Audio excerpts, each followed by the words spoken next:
card. Instead of, when we're making more money, you should pay that credit card off. What are the different? Thanks for being here right from the jump, as they say. As we are as well. Hello. Hello. Don't jump. It is Might as well Tuesday, jump. May 23rd of 2023. May 23rd. This month has seemed to fly by. 23. It really has. It is absolutely. Like, can you believe Disney was at the very beginning of this month? I can, but it was like that. That in the rear view has been like, it seems like ages ago now. It does. Okay, today's YouTube live chat poll is asking, do you support organized boycotting, yes or no? No in between. Yes or or no? Leave a comment with it so I can explain how everybody feels. The guests today are huge. Huge guests. Yeah. But we had to do some rearranging. So usually Steve Moore joins us. Are we dead air? You just turned us down. Okay, that made me stop breathing. Usually Steve Moore joins us on Mondays, but we had to switch it up, and he's going to join us today right at the top of the show, so 12:05. Wait, is that right? It's at 12:15. 12:15 now. 12:15. Yeah. That's So, right. First segment still, but... Yeah. First segment, 12:15. I will call Steve Moore and get him connected to the show. Wiggins America. Wiggins America is about things going on in Florida. How many groups now are basically targeting Florida with just ridiculous messaging about how backwards Florida is. There's a few different stories about this that I'm going to bring all together. Oh, so. Which means, I guess, that they see DeSantis as a real threat is the point. We're traveling to Florida for Wiggins America. Yes. That's fun. And then at 1:25, super excited. I'm going to fangirl over this guest. Kayleigh McEnany is going to be on the Andy Frey show at 1:25. Super excited. You know Kayleigh. She is the co-host of Outnumbered on Fox. She will be with us. We're all super Former excited. Trump press secretary. Mm-hmm. And if you've listened to the Andy Frey show for a long time, you probably know that Kayleigh McEnany has been on the show since before she was the press secretary. Since I was on Saturdays. So really, I didn't know it was that long. Since Annie was on Saturdays. How about that? She can come on my show on a Saturday. That's pretty cool. So that's going to be great. I don't know. Have we talked to her since? Sure. Once maybe since she's not been while, press but secretary. Oh yeah, we've talked to her several times. Oh, okay. She's got a new book out called Serenity in the Storm, so we're going to talk to her a little bit about that. But the other thing is we're going to talk to her about kind of some of the stuff that's going on in the news today, and we're going to get her reaction to that. Yeah, it's going to be a good one. Yep, Full that'll show. be at 1:25, and then at 2:45 I will give the results and or reactions to the poll, which is asking, do you support organized boycotting? So great show, super excited for it, and we'll get started in a couple minutes. Thank you. Big Lou will find a term life policy for you even if you have type 2 diabetes, are overweight, or have high blood pressure. Term providers help thousands of people like you who think they can't afford term life insurance. To buy $1 million of affordable term life for you, all you need to do is call Big Lou at 800-700-6898. Lou will make sure the scales are tipped in your favor. Call 800-700-6898. Big Lou will answer your call and work to fit you into a term life policy that you can afford. Remember, Big Lou's like you. He's on meds, too. Call 800-700-6898. 800-700-6898. St. Louis physician Dr. Abicki created Neovitin 15 years ago to help support his own nutrition when he needed it most. Since then, Neovitin has helped thousands of people support their daily nutrition with sensible doses of vitamins, minerals, antioxidants, and Dr. Abicki's proprietary blend. If you're ready to join many St. Louisans in supporting their nutrition, give Neovitin a try. You can find Neovitin at your local Schnucks, Dierbergs, and online at neovitin.com. Losing weight is not easy. That is a given. Losing weight in a timely manner is even more difficult, and doing it to get healthy is necessary. We are coming out of a time where I think a lot of people have put on 20 pounds through a pandemic where we were told we were going to sit at home and do nothing, or to stay at home, blah, blah, blah. And all of a sudden you are like, this, everybody seems like they've put on pounds. I did. And so I went to Slim 180 to lose it again. I am currently with their semaglutide program, and I would encourage you to reach out to Slim 180 and talk to them about this. Ask them about their Regenerate program. This is what I'm doing right now, and I'm partnering it with their nutritional guidance where I have a plan. I have an eating plan. I shop for my food at the grocery store. I've got cottage cheese over here and some fruit and some veggies, and I'm eating things that come out of the grocery store. It's not a prepackaged food situation, but the semaglutide is helping me get through this and be very successful in weight loss. And I'm telling you what, the weight does come off fast. Semaglutide is that prescription injection that you've heard everybody talking about. You can get it at Slim 180. It's going to help you lose weight. I want to hear your success stories. Reach out to me and tell me them. Find out how you can get started at myslim180.com. Progressive can help you protect your home, auto, boat, motorcycle, ATV, and RV, and more. And if something wasn't mentioned that you had in mind, find out if it can be covered at progressive.com or 1-800-PROGRESSIVE, because it probably can. Join us at Odyssey as we all do our one thing, together millions of things for our planet. When planning your summer vacation, pick a destination close to where you live to limit your use of fuel. When we each share our one thing, it becomes a million things for our planet. What's your one thing? That is exactly what I needed to hear. Thank God someone here knows what they're talking about. That's us. That's right. Gotta love this American ride. You need to take the time and get the full picture. Come on, turn the radio on. It's Saturday and I won't be long. Don't get me wrong, I love the ladies. I mean, they rev my engine, but they don't belong in the newsroom. It is Anchor Man, not Anchor Lady. What do you want from me? I'm not America's sweetheart. Goodness sake, kid. Keep your voice down. Your father's listening to the radio. I'm not America's sweetheart. This is the Annie Frey Show. There's a number of places that we have been discussing. There's a number of places the president discussed. That's why we're going to get together. We're not going to cut the deal here, which I would have loved to be able to do, but we're going to work together, solve this problem, and make America stronger. Look, for the last times the Democrats have been in power, they have just on discretionary spending increased it by more than 20%. Every single year, they think you have to spend more. They think it's draconian to pull back money that we appropriated for COVID, even though the pandemic's over, and the money was never spent. Isn't that amazing? Isn't it amazing that there's money that is being discussed to pull back right now? Your tax dollars that have been taken from your paycheck off your kitchen table and put into the coffers of the United States government. But let's be realistic. That money that's coming out of your wallet right now is paying debts that our parents took out. And the money that they're spending now is generations ahead. The money that they're taking out right now and not meeting their bills is to pay for COVID mitigations. What? Look around you. Where is this necessary? And how much fraud existed in our quick willingness, with the support of the Donald Trump administration at first, to throw money at the problem? There are so many things that our bloated, overgrown federal government are quick to provide you with that you never asked for, and quick to point out solutions to problems that you didn't know existed and that you could solve on your own quicker with your own money than the government could when they take it from you. And boy, if they take a penny out of your piggy bank, you're not getting it back. That's just the way this goes. The Republicans are fighting and pushing back right now, and they're suggesting that, no, we should lower spending. If you want to pass a debt ceiling increase right now, if you want to be in a position to say, okay, we're going to raise that debt ceiling, we need to responsibly lower our spending. How did we get to here? Let's make sure that we don't have to constantly, repeatedly do this again and again. And it's laughable how frequently we have to do this again and again. Steve Moore is going to join us here in a minute to kind of give us the lowdown on what realistically is being asked by the House Republicans and whether or not it's something that could actually be workable. Is there going to be a compromise between House Republicans and Joe Biden?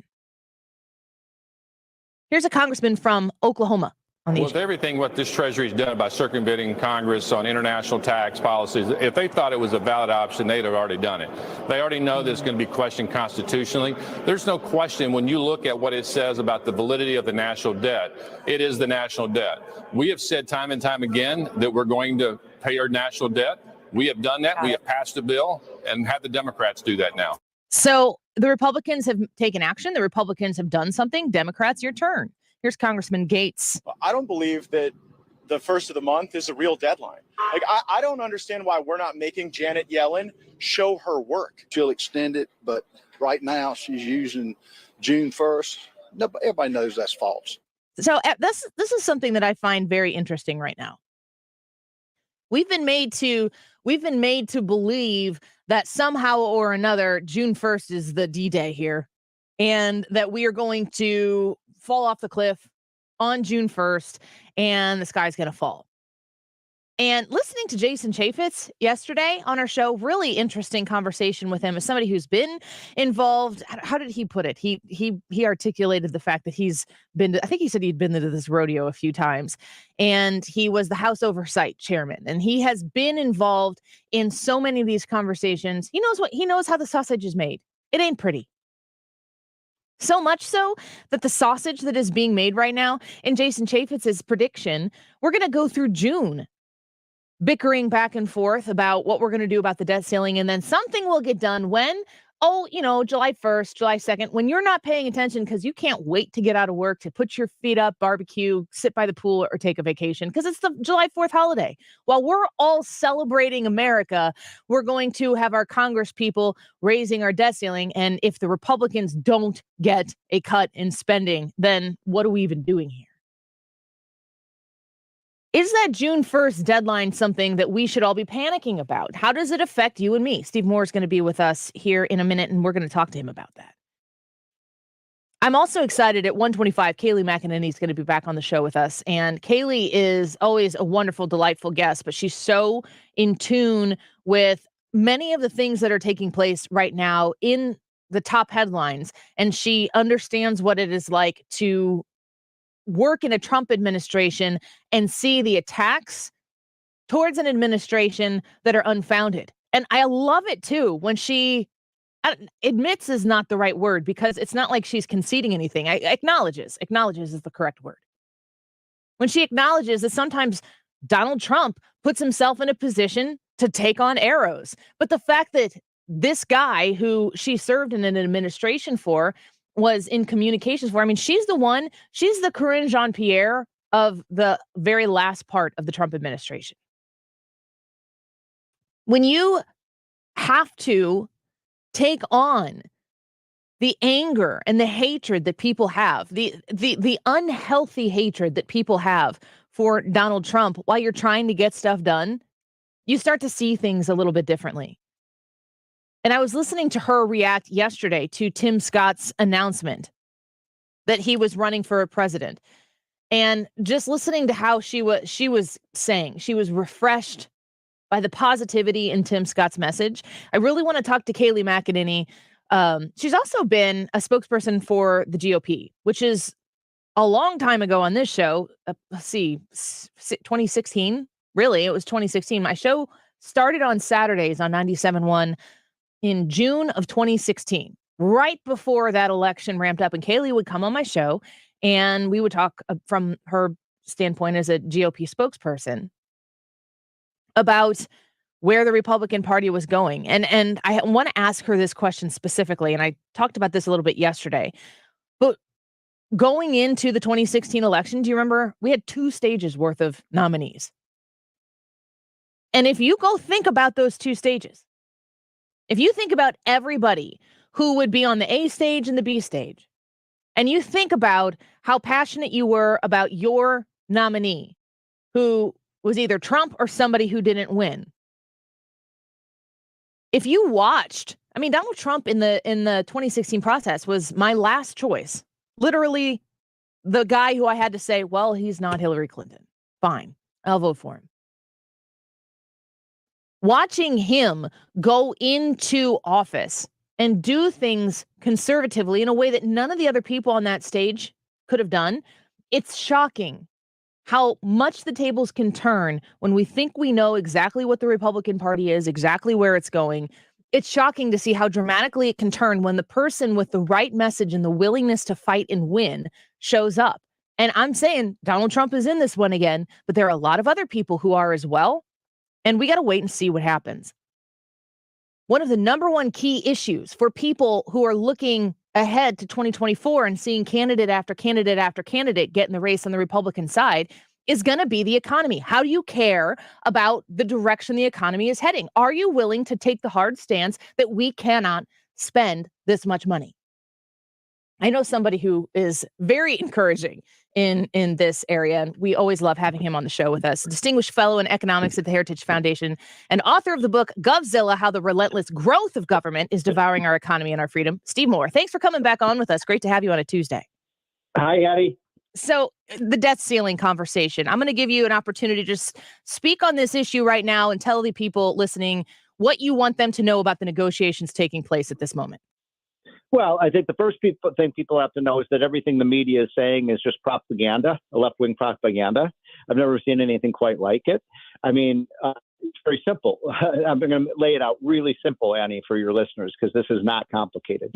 We have a president who came in and spent and borrowed $6 trillion in 2 years, the greatest, one of the greatest financial scandals in American history, and used the COVID crisis to massively expand the size and reach of government in our lives.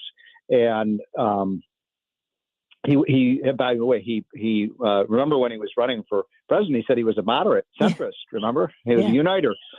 So he runs up the debt where the inflation goes through the roof. We have 9% inflation last summer. Now it's down to 5%. That's still too high. The economy is just really limping now. It's really in very precarious shape. And a lot of this, not all of it, is due to the fact that we have this enormous debt. We had to raise interest rates 10 times to accommodate this massive increase in debt and spending. There's no such thing as a free lunch, as Milton Friedman taught us, and we've been acting like it's all a free lunch. Well, guess what? At some point, the chickens do come home to roost, and that's what's happening now. And so now they have to raise the debt ceiling, and Republicans have said, and by the way, I don't care if you're a Republican or Democrat, I don't care what party you are. Sometimes I get angry at the Republicans. They like to spend too much money, too. It's not all Biden's fault. And so they say, look, if we're going to raise the debt ceiling, like if you're going to give somebody an extension on their credit card, you have to make sure they can pay their bills. Yeah. Right? I mean, this is very simple stuff, folks. So the Republicans are saying, well, we got to put a cap on spending. We've got to, require people to work if they're going to get welfare. Now that COVID is over, we're not going to give out $150 billion for, deadbeats who didn't pay back their student loans. And we're going to drill and that kind of thing. And so Biden's saying, no, he won't do that. And then he's blaming the Republicans for not raising the debt ceiling.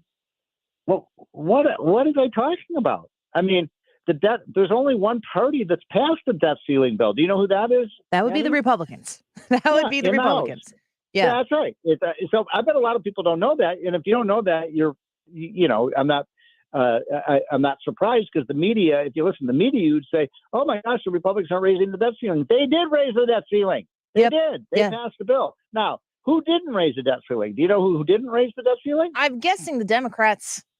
Yeah, you got it right, Annie. Yeah. So the people who run the United States Senate are the Democrats. They have 51 votes, and the Republicans have 49. So they have control of the Senate. That's our friend Chucky Schumer.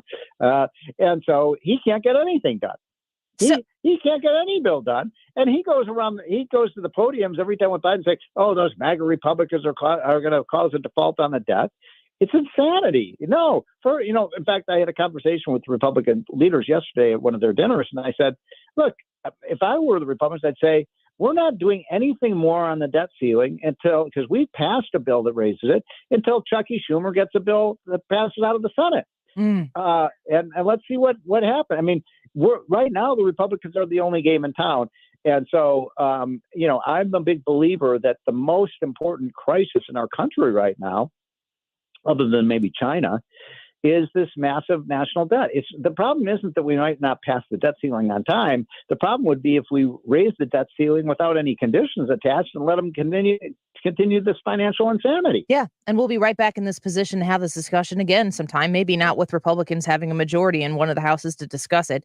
Janet Yellen says June 1 is where we fall off the cliff or close to it. And I'm hearing other people, Republicans as well in the House, saying that's not a real hard deadline. What happens June 1st? Nothing. Nothing. She's just making that number up. I mean, they can probably go till October, and now they'd have to use all sorts of gimmicks to do it, but it's been done in the past. So look, all of this Armageddon stuff about we're going to default on our debt is complete nonsense, and it's not just nonsense; it's irresponsible, and it's actually harmful for our Treasury Secretary and our President to go abroad and say we may default on our debt when the chances of that happening are zero. Because even if we don't, even if we go past what's called X date where we can no longer borrow, that doesn't mean we can't pay the interest on the debt. Of course we can. The money, we have money that comes in 7 times faster than the interest payments that go out. So that means that we would be simply, paying the debt and paying the Social Security benefits, Medicare benefits. Now, Annie, we may not, just to be, fully clear on this, if we pass the debt ceiling, we may not have enough money for the Department of Education and the Department of Labor and foreign aid. And I don't know, I could still sleep well at night without those things. I don't know about you.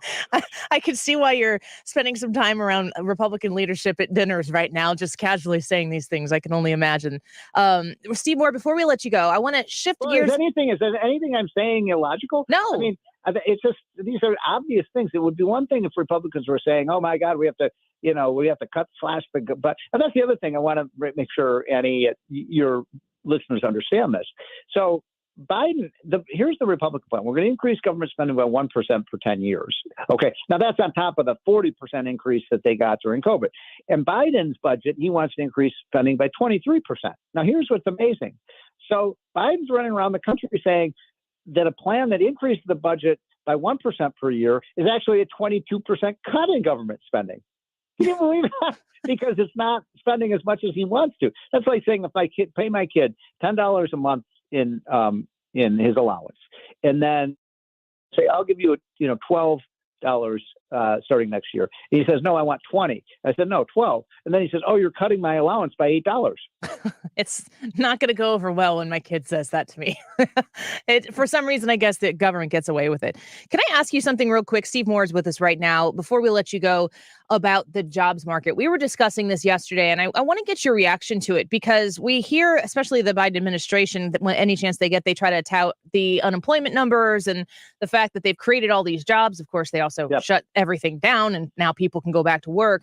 But why is it that everywhere we go, just on a real granular level, everybody can't find work? I can't find workers. I have a whole bunch of people who sponsor the Annie Frey Show, and they're all telling me we can't get anybody who wants to come to work. They schedule interviews, they don't show up. I mean, it's company after company after company. How is unemployment so low, but yet people aren't working?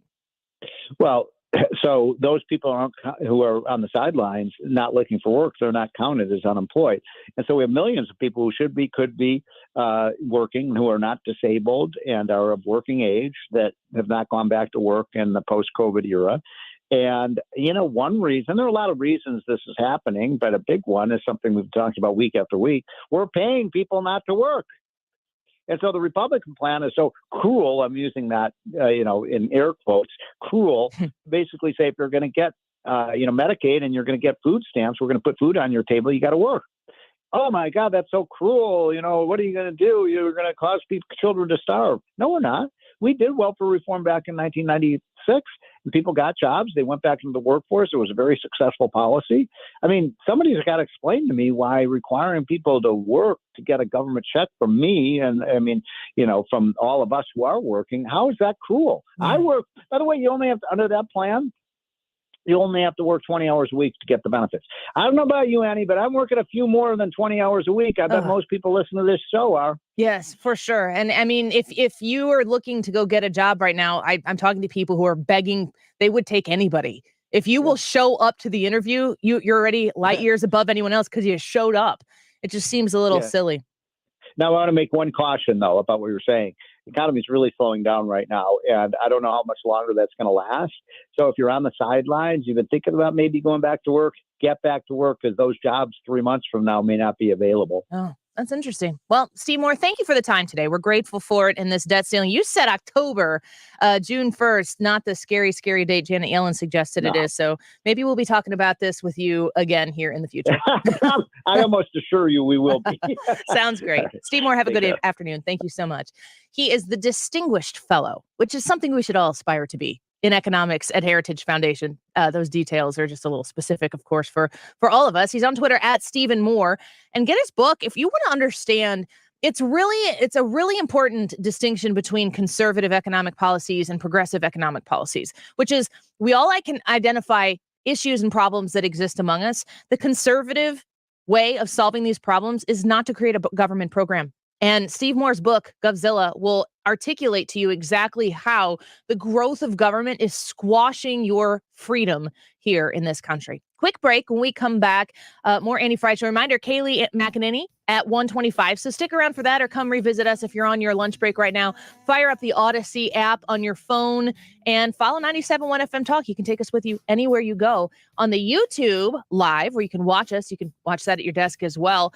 Do you support organized boycotting? Yes or no? And I'd love to hear some explanations why you voted the way you did on this. I'm looking forward to having that conversation at 2 o'clock with the crew. Back in a minute. Don't go away. Well, let me get to the point. You're listening to The Annie Frey Show on St. Louis's home for conservative talk. I'm too alone to be proud, and you don't know how it feels. You don't know how it feels to be me. Shopping for food at Ruler Foods when you get your groceries. It's not just food. It's your house staples. It's just whatever you get at the grocery store. RulerFoods.com. Find the one closest to you. And I'm just going to give you a wink, wink heads up that they've got some great savings headed for Memorial Day. So you're going to want to go to RulerFoods.com. You can see the ads that are the current promotions for things where you can save extra money. But when you go shop at Ruler Foods, you're going to shop and save with your basic needs. Every week, every day. I don't know how often you go to the grocery store, once a month. My daughter, we had a birthday party for, and we had 2 birthday parties for. Guys, I'm so tired. On Saturday, we had 2 birthday parties for, and for the family birthday party, since the earlier in the day we had cake, we said, why don't we get pies? I went to Ruler Foods and I bought 4 different pies, apple, peach, blueberry, and cherry. And we had birthday pie. Evelyn loved it. And they were delicious. Everybody was raving about it. Specifically the peach pie. That one got eaten all the way around. If you are looking for delicious baked goods, produce, dairy, everything, meat, it's all there at Ruler Foods. And you can save and you can learn where the one closest to you is at RulerFoods.com. Hello, I'm Howard Mackler, founder of Innovation Refunds. You've heard me talking about the payroll tax refund for months. I'm so proud that we've helped over 15,000 businesses claim over $5 billion in cash incentives. If you own a business, even if you've asked your CPA about this, you owe it to yourself to take another look. Every client is assigned a licensed and insured tax attorney who evaluates your company at my expense to accurately determine eligibility. Innovation Refunds has hundreds of 5-star reviews on Trustpilot and Google, and your business might be entitled to receive up to $26,000 per employee. Businesses of all types can qualify, including medical, professional, construction, even nonprofits. Please don't miss out on this. Even your doctor would tell you to get an expert second opinion, and we do a lot of work for doctors. Download the Innovation Refunds app now or go to getrefunds.com to potentially get a payroll tax refund of $26,000 per employee. GetRefunds.com. GetRefunds.com. This is an important notice to consumers facing $10,000 or more in credit card debt, medical bills, or other unsecured debt. You may not be required to pay it all back because there are special programs now in effect that will significantly reduce the amount you will owe if you qualify. This is not bankruptcy or a debt consolidation loan. These programs, which the credit card companies like to keep secret, exist to aid American consumers struggling with overwhelming credit card debt by offering tremendous savings and real debt relief. Accredited Debt Relief has established a special hotline for you to call and learn what savings you qualify for. They've helped qualify consumers with over $1 billion in debt and are A+ rated with the Better Business Bureau. So don't wait. Get the relief you need during these hard economic times. For this free information, call the Accredited Debt Relief Hotline now. Call 800-873-7171. 800-873-7171. 800-873-7171. Ad paid for by Abadian and Totalian. COVID-19 was tough on businesses. If you experienced a negative impact to your business during the pandemic and have at least 5 W-2 employees, then you need to pay attention. There are some new powerful incentives that have been created specifically for businesses impacted by COVID-19. One such program is the Employee Retention Credit. Its tax incentive could bring you some serious cash back to your business. Even if you received a PPP loan in 2020 or 2021, you were still permitted to receive this credit. There are many ways to be eligible, and taking advantage of this tax credit doesn't need to be complicated. We made it easy for you by doing the legwork to maximize the amount of your refund due. Call us today at 800-874-1654 and we'll set your business up to take full advantage of the Employee Retention Tax Credit. That's 800-874-1654. Again, 800-874-1654. We'll get the ball rolling on getting you and your business some much-needed relief, but time is limited to file a claim. So call 800-874-1654. You're listening to The Annie Frey Show live from the Air Comfort Service Heating, Cooling, and Insulation Studio. Don't suffer from spring allergies when Air Comfort Service has solutions to remove up to 99% of allergens. Improve your indoor air quality and get in your comfort zone. Visit aircomfortservice.com. If you're a fan of 97.1, get a t-shirt. Visit 971talk.com/merch to see all the new t-shirt designs and show your support for St. Louis's home for conservative talk. 97.1 FM Talk.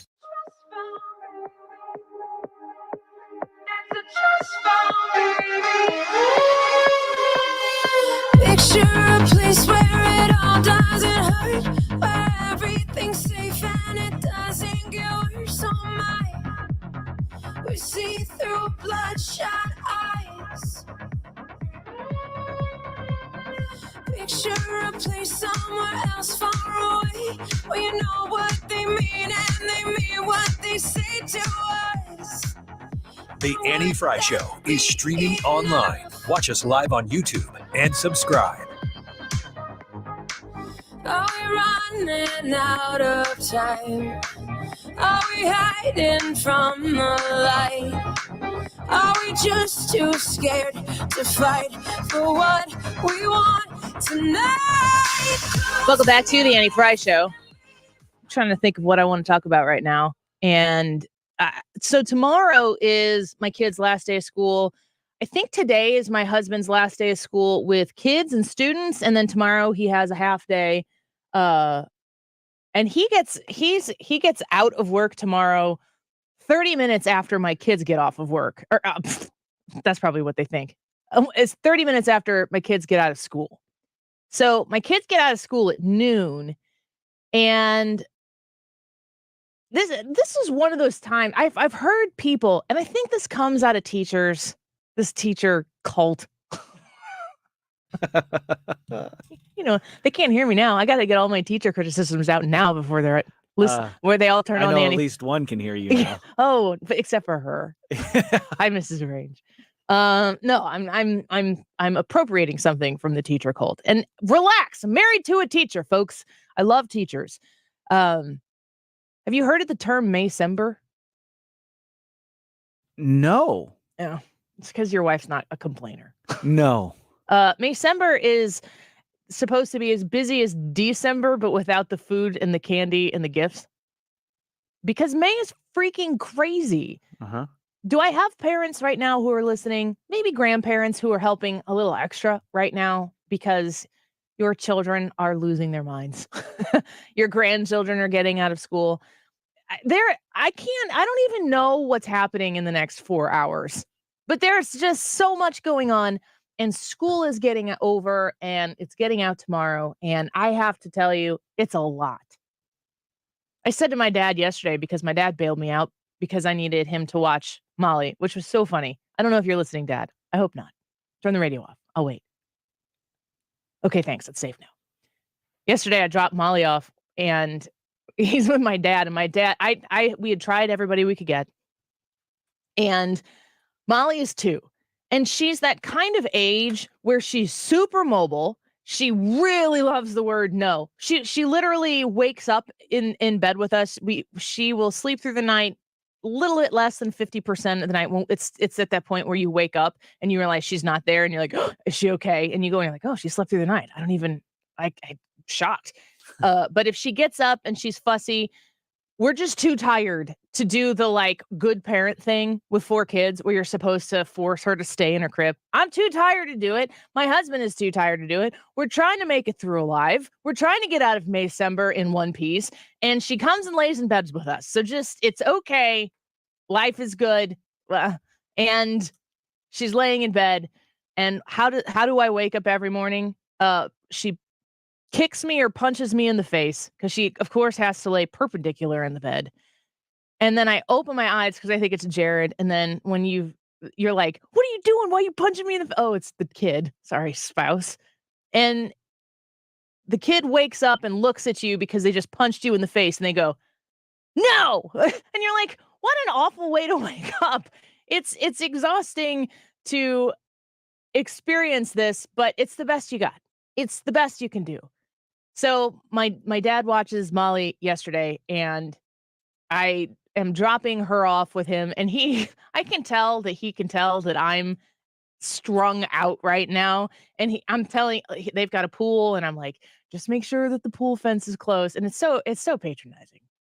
My dad's like, and he's good about it because he's like, the fence will be closed, Andy. And I'm like, thank you for saying it out loud to me. Just openly acknowledging that. And I'm like, she likes to escape. She's Houdini. She'll just go outside. Make sure that the doors are closed so that she can't leave. She will leave. She will leave the premises.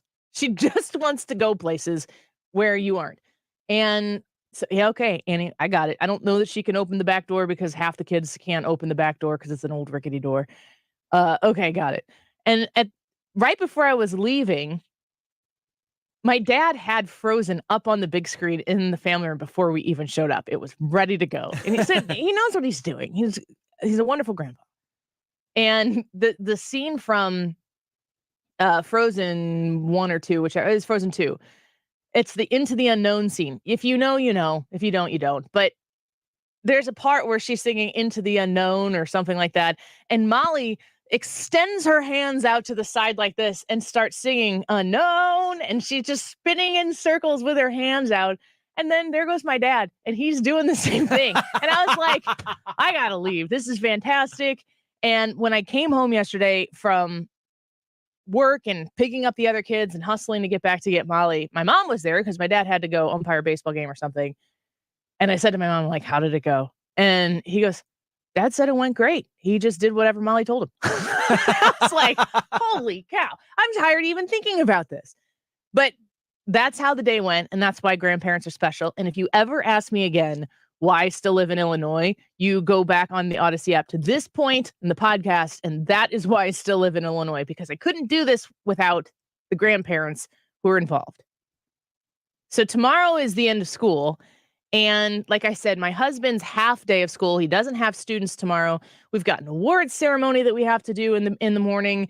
And he gets out 30 minutes after the kids get out.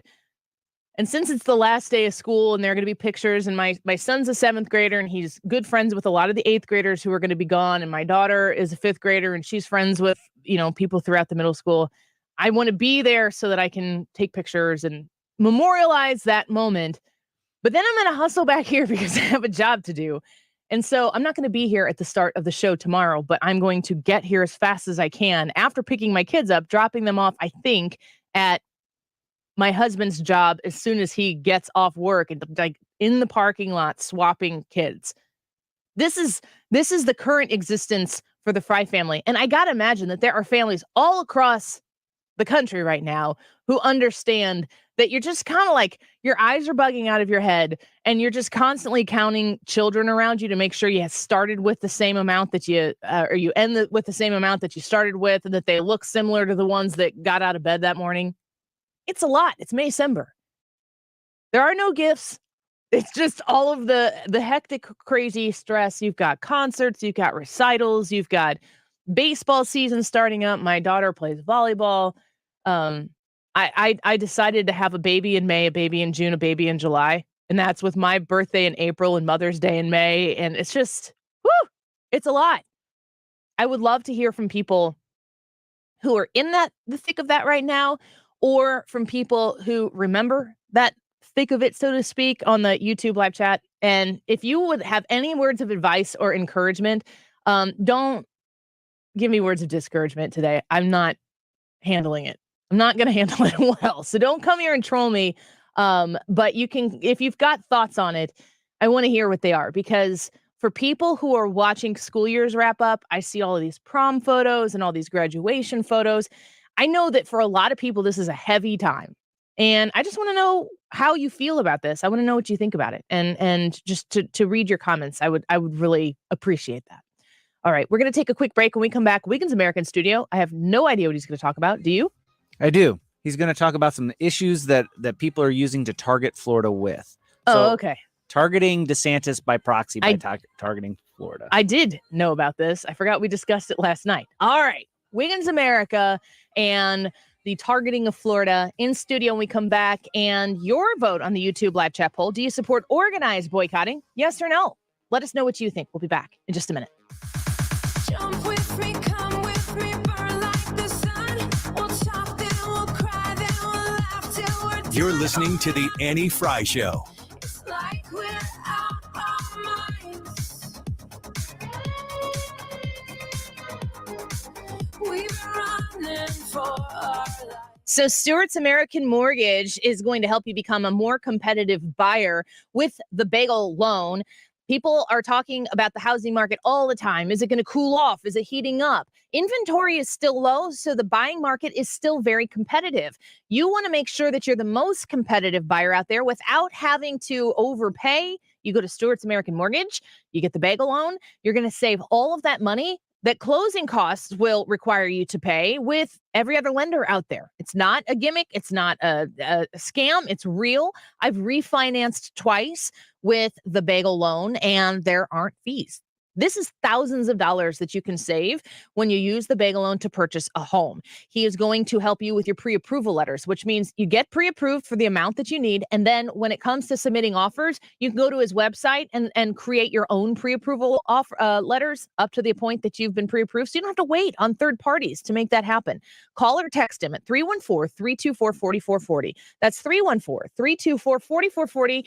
Tell him Annie sent you. Google the Bagel loan, NMLS number 226715. Yes, with inflation, interest rate increases, and a possible recession looming, we are no doubt facing uncertain times in the housing market.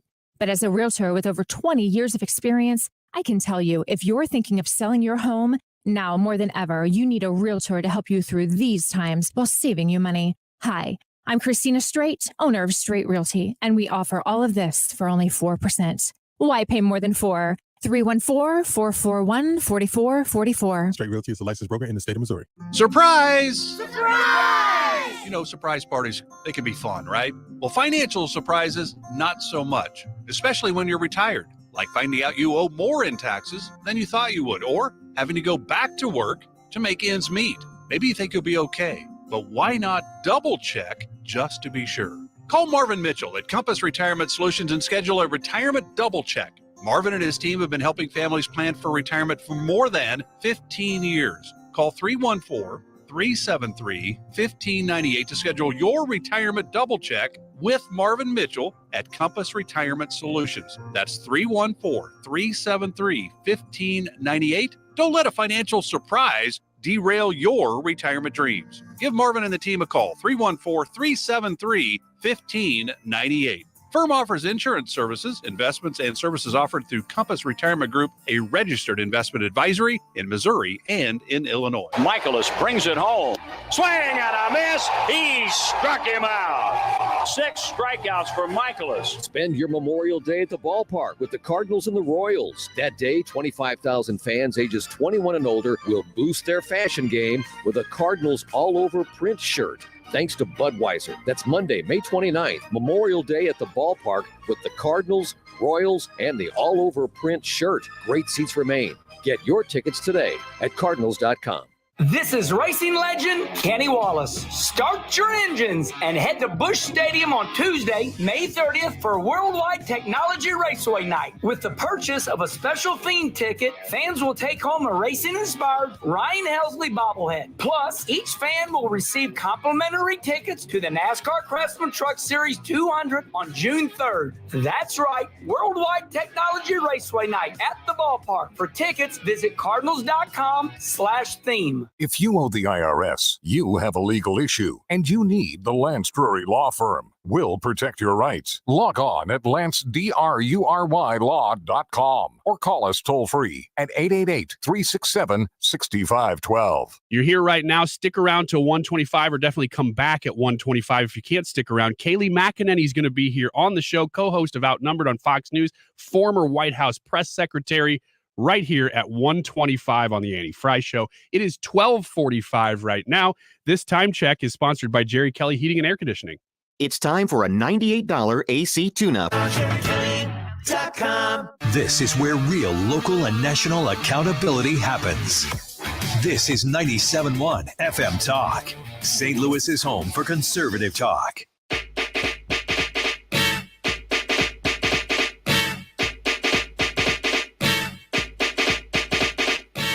This is the Annie Frey Show. Follow Annie on Twitter at Annie Frey Show. I'm ready, Slick. Are you? Oh, yeah. Take it down. Girl, I must warn you. I sense something strange in my mind. Yo, situation is. Let's cure it because we're running out of time. Wiggins! Oh! Wiggins! You know how I know Ron DeSantis is about to announce? He told you? Yeah, he texted me. This is awesome. And I was like, dude, can I share this on the air? We saw him at Disney World.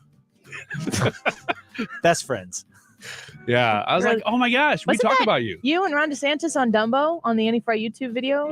I think so. You might have to see the video to confirm, because the video does exist. You and having the best time. Me and somebody. I didn't even know. That was cameras are off. Didn't know we were on camera moment. And I think that's me and Brad sitting in Dumbo. It's just going, all right, well, we checked this one off the list. Dumbo? What day was that? Was that the first? That was the last day. That was the last day? I think it was the last day. I was going to say. We weren't.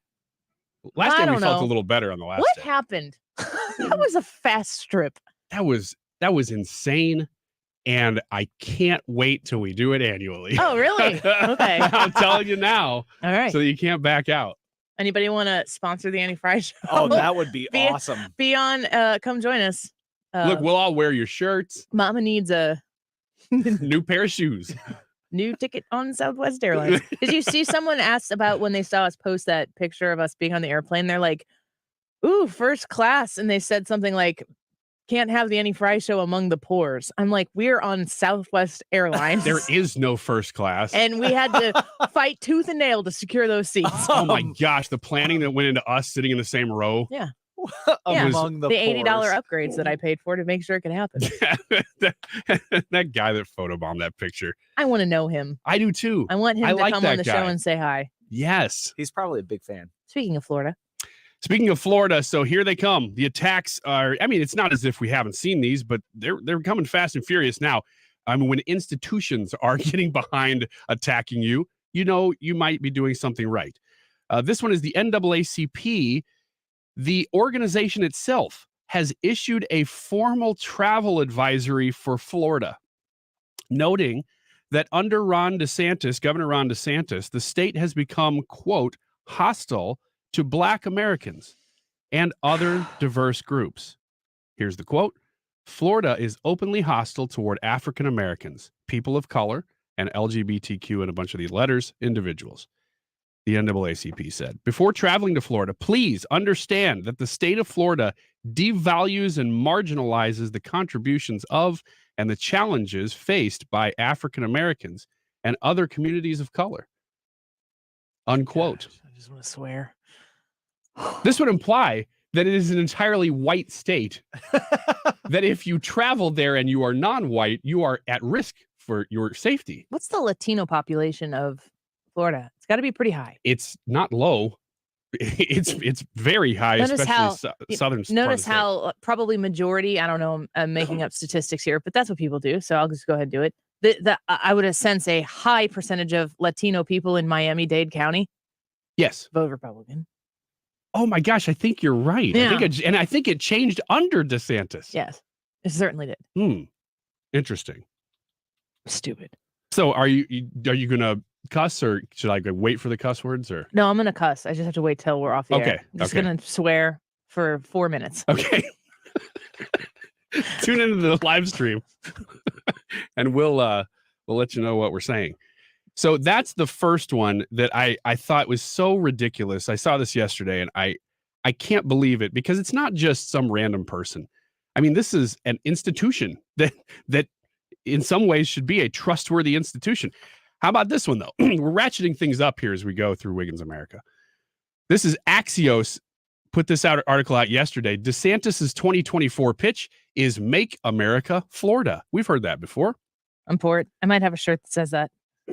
I'm for it too, but the way they wrote about it, I don't know. I mean, Axios is supposed to be one of those that I think we've said before is center left. You know, they tend to not be as hard left as like a Huffington Post, but they're definitely not right. They just don't write as many paragraphs. Yeah. It's like bullet points. Here are the facts, and then there are a few things that might be written in a way that's a little leaning to the left. But I feel like I can read an Axios article and know what happened. And they seem to value giving you information and maybe a little spin, but at least it's information first. But listen to this opening paragraph from Axios. You're going to blow this all out of the water? Florida Governor Ron DeSantis is about to launch a run for president by touting a far-right cultural agenda. That's the opening paragraph that cast restrictions on abortion rights, LGBTQ people, and Disney, one of his state's biggest employers, as a blueprint, quote-unquote, blueprint for the nation. DeSantis' long-expected dive into the Republican race has been tailored to try to scrape enough support from former President Trump's MAGA base to win the GOP nomination. They go in on a lot of the things they say in that first paragraph there. It is very, very anti-DeSantis, to say the least. And name another conservative that's running right now that could run on a socially conservative record.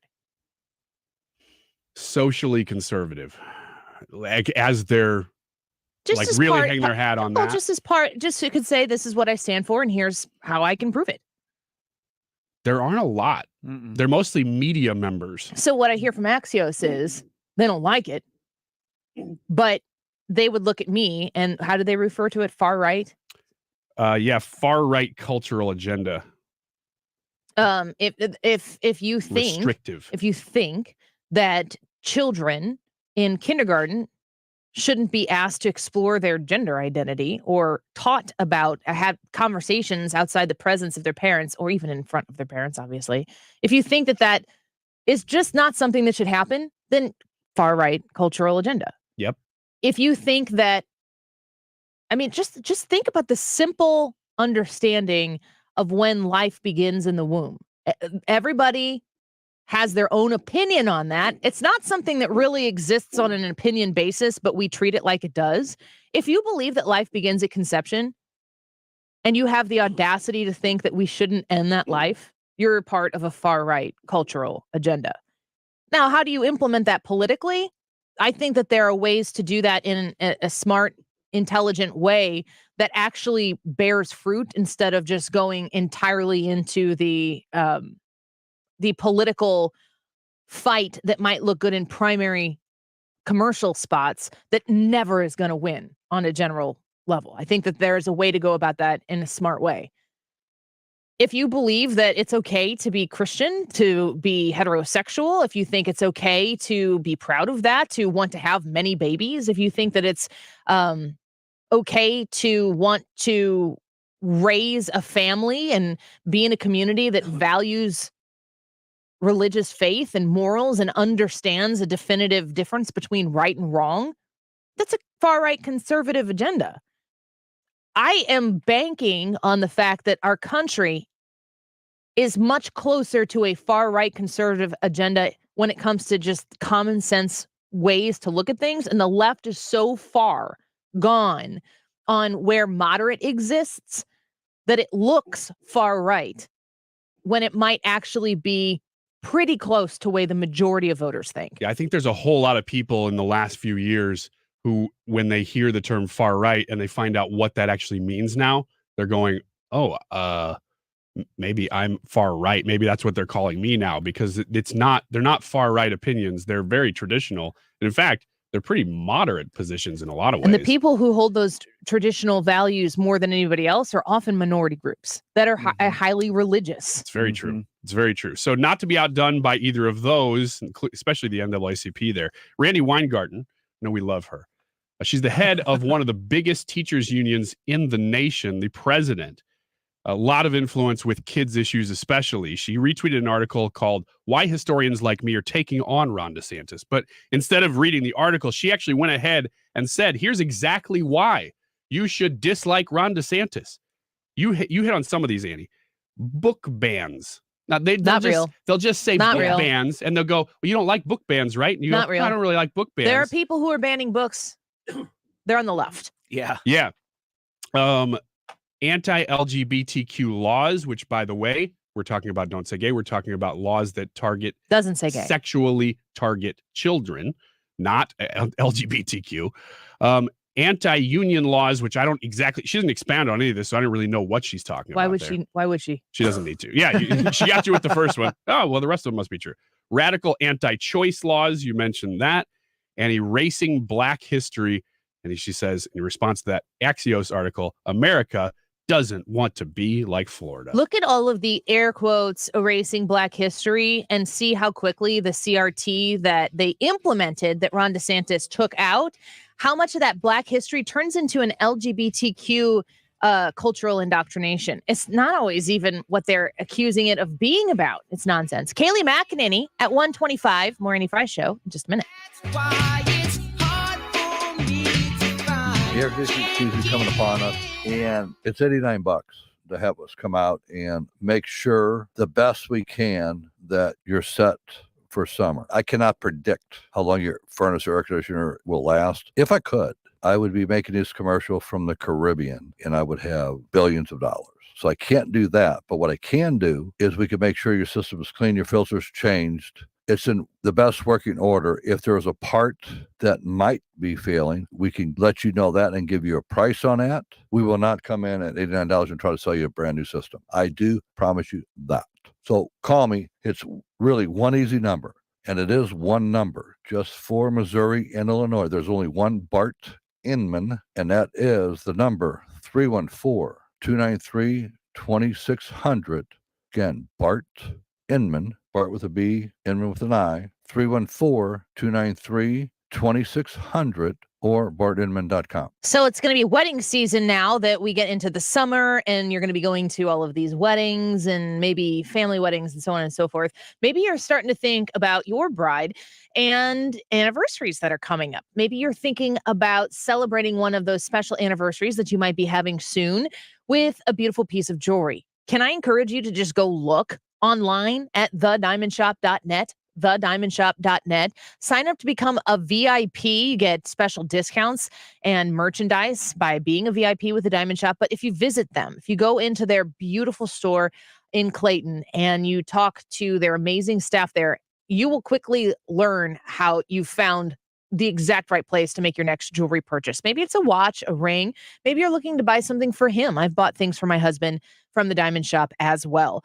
Stop in their store in Clayton or book an appointment online. You can find them online at thediamondshop.net. Go visit them now at thediamondshop.net. If you're hiring, it can feel like you're trying to find a needle in a haystack. You can hope the right person comes along, or you can just use ZipRecruiter. And now you can try it for free at ZipRecruiter.com/radio. In fact, ZipRecruiter has helped a lot of business owners find their needle in a haystack, like Marco, president of operations at Telly Tires and Auto Centers. Because Telly Tires has grown a lot in the last few years, Marco needed to hire everyone from a receptionist to a store manager to a head mechanic.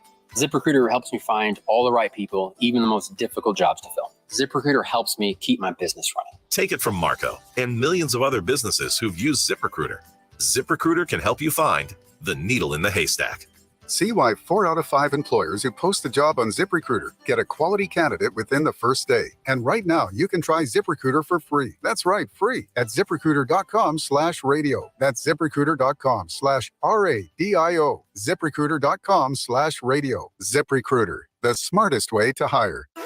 KFTK FM Florissant. From the Under Law Injury Lawyers, GetJim.com studio. 97.1 FM Talk. Always live on the free Odyssey app. Former President Donald Trump is due in court. Lisa Brady, Fox News. He's scheduled to make a virtual appearance at this hour in the criminal case against him in New York City over hush money payments. The judge has issued a protective order that bars Trump from speaking publicly about the case. It also restricts Trump's access to the cell phone records of Stormy Daniels and Michael Cohen, the key witnesses in the 34 felony count criminal case alleging that Trump falsified business records. Now, Trump can only see cell phone records that are pertinent to the case as approved by the judge. Fox's Brian Yennis at Manhattan Criminal Court. The judge rejecting defense arguments that the restrictions amount to a gag order and infringe on free speech. House Speaker Kevin McCarthy just telling reporters about the debt limit talks. There are challenges on certain points that we have differences in, but I believe we can find the common ground there. However, the lead negotiator in staff level talks with the White House says they are miles apart. A report from House Republicans reveals new details about the murder of a young woman in Maryland and the migrant accused of killing her. A new House Judiciary report reveals the teenager arrested this year for murdering 20-year-old Kayleigh Hamilton last July inside her home in Aberdeen, Maryland, was a known gang member associated with MS-13. Law enforcement noticed his gang tattoos last August, just months after he'd been in Health and Human Services custody. He was still placed into a foster home with other children even after the murder. Kayleigh's mother, Tammy Nobles, testified before a Judiciary subcommittee. If we had stricter border policies, my daughter would still be alive today. The teen was arrested 3 years ago in El Salvador for affiliating with the MS-13 gang. Fox's Jessica Rosenthal. The congressional report cites missteps by Homeland Security, which says it reviews biographic and biometric information on border encounters. America is listening to Fox News. I have diabetes. I'm at risk for pneumococcal pneumonia. I have asthma. I'm at risk too. If you're 19 or older with chronic conditions like asthma, diabetes, COPD, or heart disease, or are 65 or older, you are at increased risk for pneumococcal pneumonia. Ask your doctor or pharmacist about Prevnar 20, pneumococcal 20-valent conjugate vaccine, a vaccine that can help protect you against pneumococcal pneumonia in just one dose. Even if you've already been vaccinated with other pneumonia vaccines, Prevnar 20 may help provide added protection. Prevnar 20 is approved for adults to help prevent infections from 20 strains of the bacteria that cause pneumococcal pneumonia. Continued approval may depend on a supportive study. Don't get Prevnar 20 if you've had a severe allergic reaction to the vaccine or its ingredients. Adults with weakened immune systems may have a lower response to the vaccine. Side effects include pain and swelling at the injection site, fatigue, headache, muscle, and joint pain. For full prescribing information, please call 1-855-213-2138 or visit Prevnar20.com. Air Comfort Service, heating, cooling, and insulation, weather. Our high temperature today should top out pretty close to 85 degrees, partly to mostly sunny skies. A delightful evening on the way out of the 80s into the upper 70s. Clear skies and 58 overnight. Wednesday, sunny and 85. Thursday and Friday, sunny skies dominate. Low humidity and slightly cooler temperatures, 79 for the high Thursday and again Friday. This is 97.1 FM Talk. Chief Meteorologist Dave Murray. There are a lot of reasons why you're going to choose Michael's Flooring Outlet for your next flooring purchase. And some of them might be your just loyalty to shopping local. When you go to Michael's Flooring Outlet, you are going to be shopping from Michael's family's business. It's been in St. Louis for 3 decades. And when you shop there, you are investing in a local owned and operated store. That matters. And I'm really proud to be associated with Michael's Flooring Outlet. His relationship with 97.1 has lasted so many years. He supported us here, and it's easy to see why it's been so successful, because they care deeply about quality and they care about your experience when you walk into Michael's Flooring Outlet and you're seeking out the Mohawk Silk Smart Strand line that is going to provide you exactly the carpeting, luxurious feel that you are seeking out for your house, but you want to make sure you get a great value on it. This is what happens when you shop at Michael's Flooring Outlet, and this is why people repeat shop at Michael's Flooring Outlet, and this is why they've been so successful in decades here as a locally owned and operated family business. Find them online at igotfloored.com. 97.1 FM Talk. You're here because ideas change the world. St. Louis is home for conservative talk. This is 97.1 FM Talk. Hi, this is Thomas Helbig with the Retirement Advisory Group. Hi, I'm Bob Kershaw, Tom's nephew. As a family business, we are committed to protecting your retirement, whether you're nearing retirement or already retired. What if it were possible to protect you from market downturns without having to make an emotional decision to buy or sell? What if you could take advantage of a strategy that would automatically take you out of harm's way during the bad years and position you for the growth opportunity during the good years?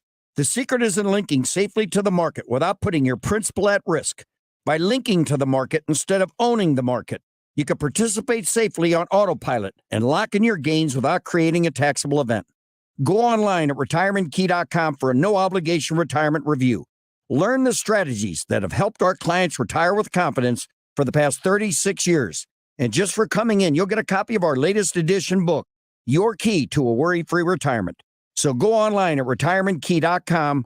That's retirementkey.com. The choice of a lawyer is an important decision and should not be based solely on advertisements. At Underlaw, we take on the establishment and challenge corporations to be better for the safety of our community. Call Underlaw Personal Injury Lawyers at 314 or 6189 million. Adam, man, your aunt parties are the best. I mean, you always find the best kitchens with all the crumbs. Thanks, man. I love finding these homes to do this at. Oh, man, who just pulled up? Oh, no, it's the pest control company again with those green wheels. They seem to kill every one of my parties. This is Derek, the owner of All Solutions Pest Control. Give us a call today at 636-486-7888. We'd love to help you out. Learn more about our special $67 offer. You can visit us online at allsolutionspestcontrol.com. If a pest-free home is your goal, call All Solutions Pest Control. If you need to sell your home to buy a new home, it's never been more important to have an experienced negotiator you can trust. You need my friends Mark and Neil Gelman of eXp Realty on your side, fighting for every dollar for you. Check out thegelmanteam.com. That's thegelmanteam.com. That is exactly what I needed to hear. Thank God someone here knows what they're talking about. That's us. That's right. Gotta love this American ride. Right, you need to take the time and get the full picture. Come on, turn the radio on. It's Saturday and I won't be long. Don't get me wrong, I love the ladies. I mean, they rev my engine, but they don't belong in the newsroom. It is Anchor Man, not Anchor Lady. What do you want from me? I'm not America's sweetheart. For goodness sake, Beth, keep your voice down. Your father's listening to the radio. I'm not America's sweetheart. This is the Annie Frey Show. Well, newsflash, the race is wide open. It hasn't even begun yet. I was talking to Bob Vanderplatz, the family leader in Iowa, obviously very influential conservative movement guy, about Senator Scott, about Governor DeSantis.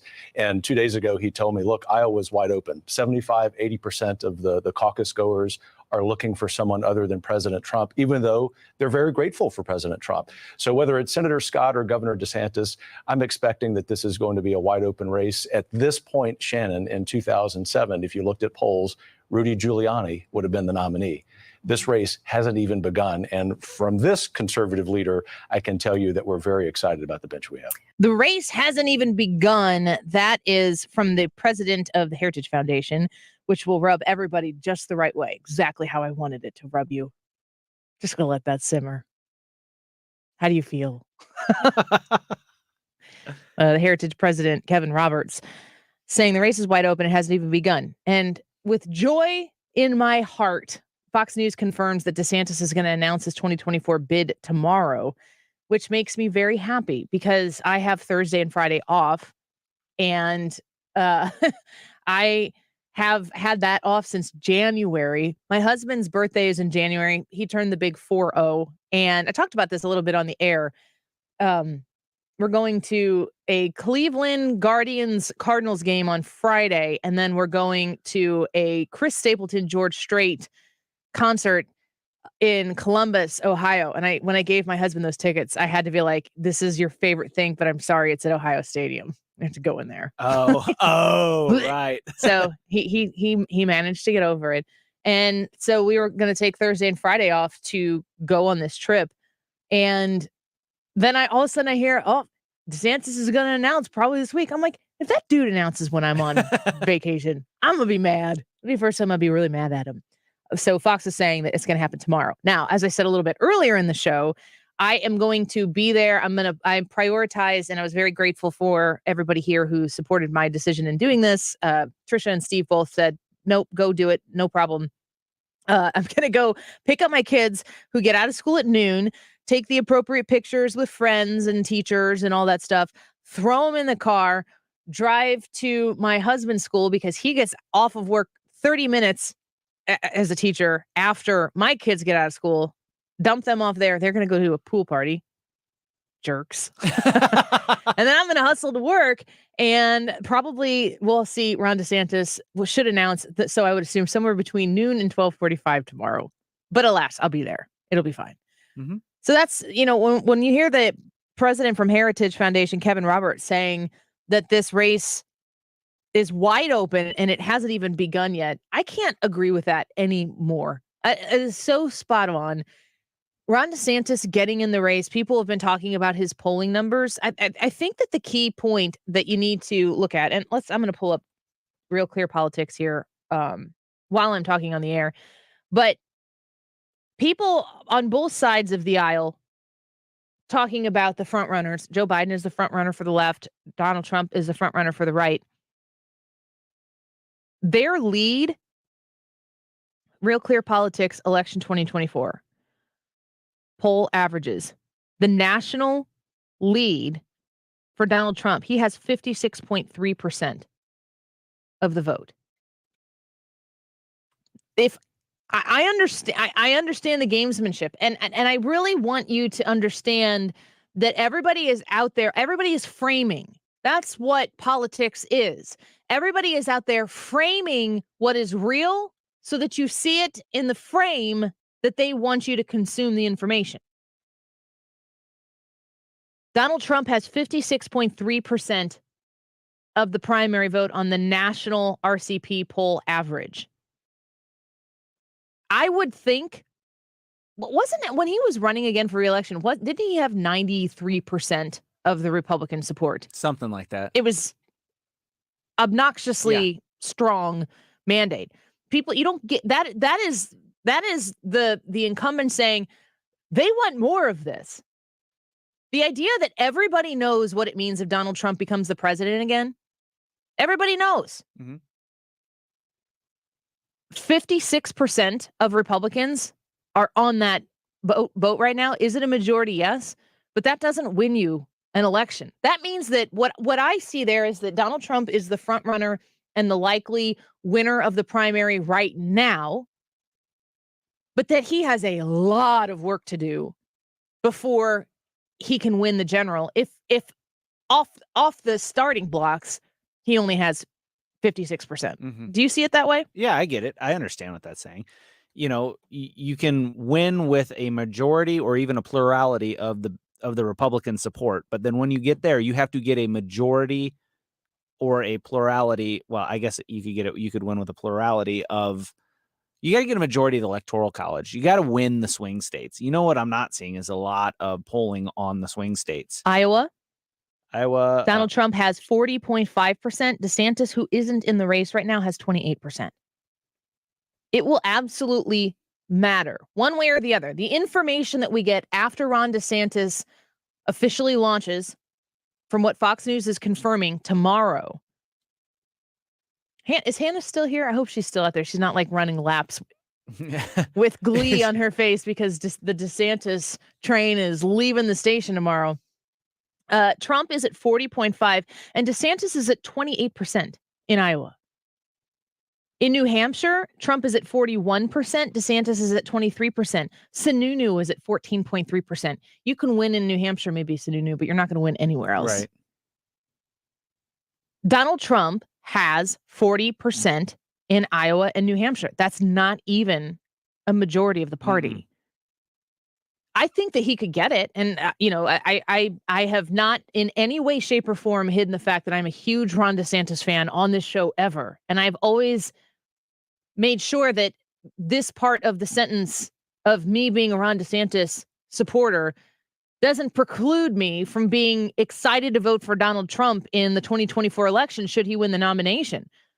But when I see Ron DeSantis, I see the possibility of 8 years of fundamental, fiscally responsible, conservative politics. And I want it. I should say policy. That's what I want to see. And I don't feel, and I know this goes in the face of a lot of people who support Donald Trump as their primary candidate. I don't think that Donald Trump is the only person who can recalibrate Washington, D.C. to make sure that it works for everybody. I think that Tim Scott could go in there and do it. I think that Nikki Haley could go in there and do it. I think Ron DeSantis would go in there and do it.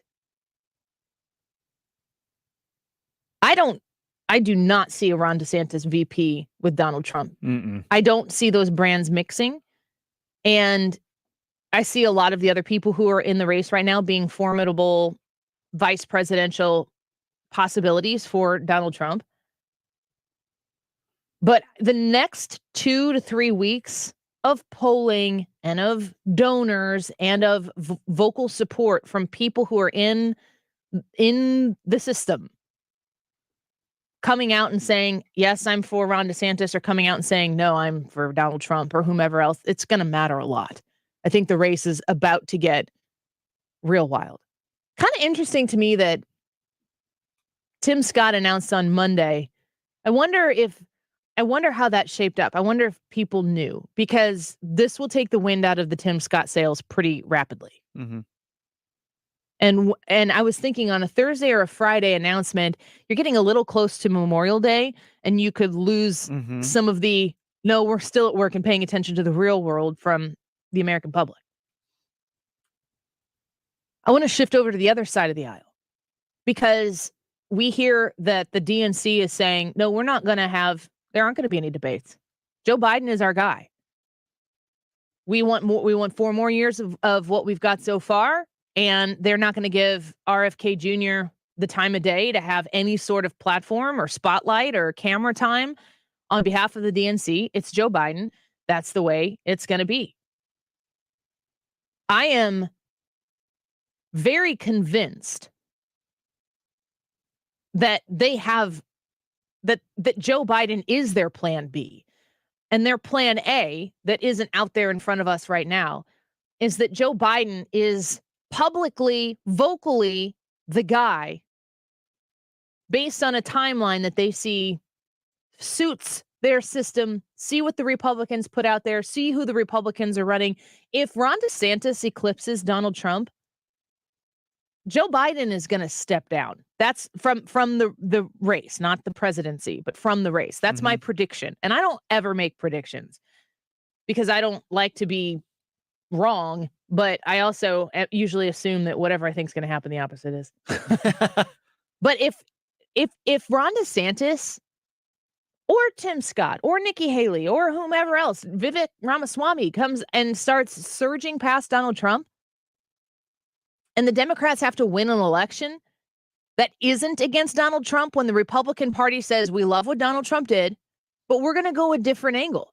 If the Republican Party, if the voters, if you, not the people who have RNC on their resume, I'm talking about you.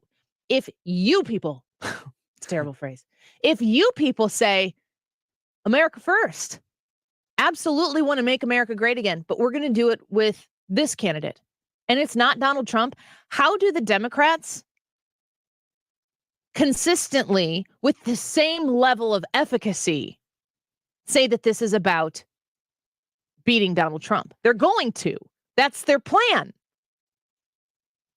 But if the Republicans, if the voters, if the people who are in tune right now choose a different direction, and I don't know that they're going to, but if they do, there is a lot of steam lost on behalf of the Democrats. And they cannot win with Joe Biden against anybody but Donald Trump. And it's, just stop for a second and imagine you flip on 97.1, the Annie Frey show pops on, and I come on with breaking news. Joe Biden withdraws from the presidential 2024 race. Are you going to be shocked in that moment? You might be a little surprised that it happens when it does, but duh. Obviously, there's nothing about that's what makes the most sense here. Yes. Like, that's the thing that is the most sensible. Well, that's what Jason Chaffetz was saying yesterday. He doesn't believe Biden finishes as the candidate for the year. By the end of the calendar year, he believes Joe Biden will withdraw his candidacy. Joe Biden's raising money right now. There isn't nasty mudslinging competition going on right now. Joe Biden's just coasting. And then if they say right now, no, Joe Biden's our guy, if they throw all of their vocal support behind him, he gets to, air quotes, exit stage left on his own terms, end quote, then they put in the person who they want it to be. It's not going to be Kamala. No. There's going to be somebody who comes in to be the savior of the Democratic Party, who's going to come with effective implementational ideas of progressive policies like we have not seen before. And it's going to be based on the foundation that was set out for them by Joe Biden. Joe Biden will be a strength for that change of pace in the Democrat Party. Listen to how confident they are about Joe Biden being their guy. They're so confident that I call baloney sausage big time. No freaking way that you're looking at this guy going, obviously, this is our guy. It's not real. It's ridiculous. When I come on this show and I say to you, Joe Biden has pulled out of the race, I am of the belief that they already know when that's going to happen. And it might be based on the polls in the Republican primary. It might be based on the timeline that they go through with caucuses and primaries. It might be just based on how well Ron DeSantis does in those first 4 weeks. But what Joe Biden can do on his way out without having to run for re-election, especially if they're thinking, I don't know that we're going to pull this one off. I think we might lose it. Joe Biden's going to not have to campaign. He's not going to have to be accountable for his actions. He can go as far left as he wants to because he will be a lame duck president. He can do what he wants to do with the pen and the phone and whatever it is that Barack Obama said needed to happen in order to fundamentally transform the United States of America. Joe Biden will be their hero, and they will bring somebody in to pick up where he leaves off. My opinion is there's no way that Joe Biden is on the ballot when you vote in November 2024. Kayleigh McEnany is going to be with us. I'm very excited to hear this news about the DeSantis announcement tomorrow, along with what she understands about the issues that are mattering to people like you people. I shouldn't say that many times in one break here, but we're going to speak with Kayleigh McEnany in just a couple minutes. Don't go away. You beat me at my own damn game. You pushing, I'm pulling away from you. I give and you take. Young blood, see you want me. Thomas Helbig, Bob Kershaw, and the Retirement Advisory Group, a family-owned and operated business that helps you navigate these difficult times when you are trying to make sure that you're getting real close to that retirement. It's different than where I am. I'm 39 years old. I got 4 kids. I'm saving every penny I can to try to make a future for myself. You've been doing that. You've done the sacrificing, and now you shift to where you're going to need to pay yourself. And when you look at the economy we're in right now, it becomes very difficult to feel that exhale that says, yeah, I got my retirement under wraps. You are trying to be independent. You're not relying on anyone else. How do you shift from saving and sacrificing to where you're going to pay yourself with the retirement that you've accumulated? Well, you call Thomas Helbig and the Retirement Advisory Group. 314-993-9494. That's 314-993-9494. Set up your no-cost, no-obligation retirement review and start the conversation today. Thomas Helbig is going to gear you right towards that worry-free retirement that you've been dreaming of. 314 314-993-9494. Online right now at retirementkey.com. This is an important notice to all U.S. taxpayers. The IRS is giving away billions of dollars in tax savings through a federal program called the Fresh Start Initiative to aid delinquent taxpayers. This initiative was established for anyone facing financial hardship and unable to pay their back taxes. Qualifying and enrolling in this program will stop all collections, settle your delinquent tax problem, and even reduce what you owe by thousands of dollars. Call the hotline at People's Tax Relief to see if you qualify and get this free information by dialing 800-924-7415. If you have unfiled tax returns or cannot afford to pay your personal or business back taxes, you can now get the help you need. One simple phone call can resolve your tax problem and save you thousands of dollars. To see if you qualify and to get this important free information, call 800-924-7415. 800-924-7415. 800-924-7415. You're listening to the Annie Frey Show live from the Air Comfort Service Heating, Cooling, and Insulation Studio. Save up to $7,500 on a new hybrid HVAC system and save an additional 20% when bundled with attic insulation. This is a limited time offer. For details and a free estimate, visit aircomfortservice.com. This is the Annie Frey Show. Follow Annie on Twitter at Annie Frey Show.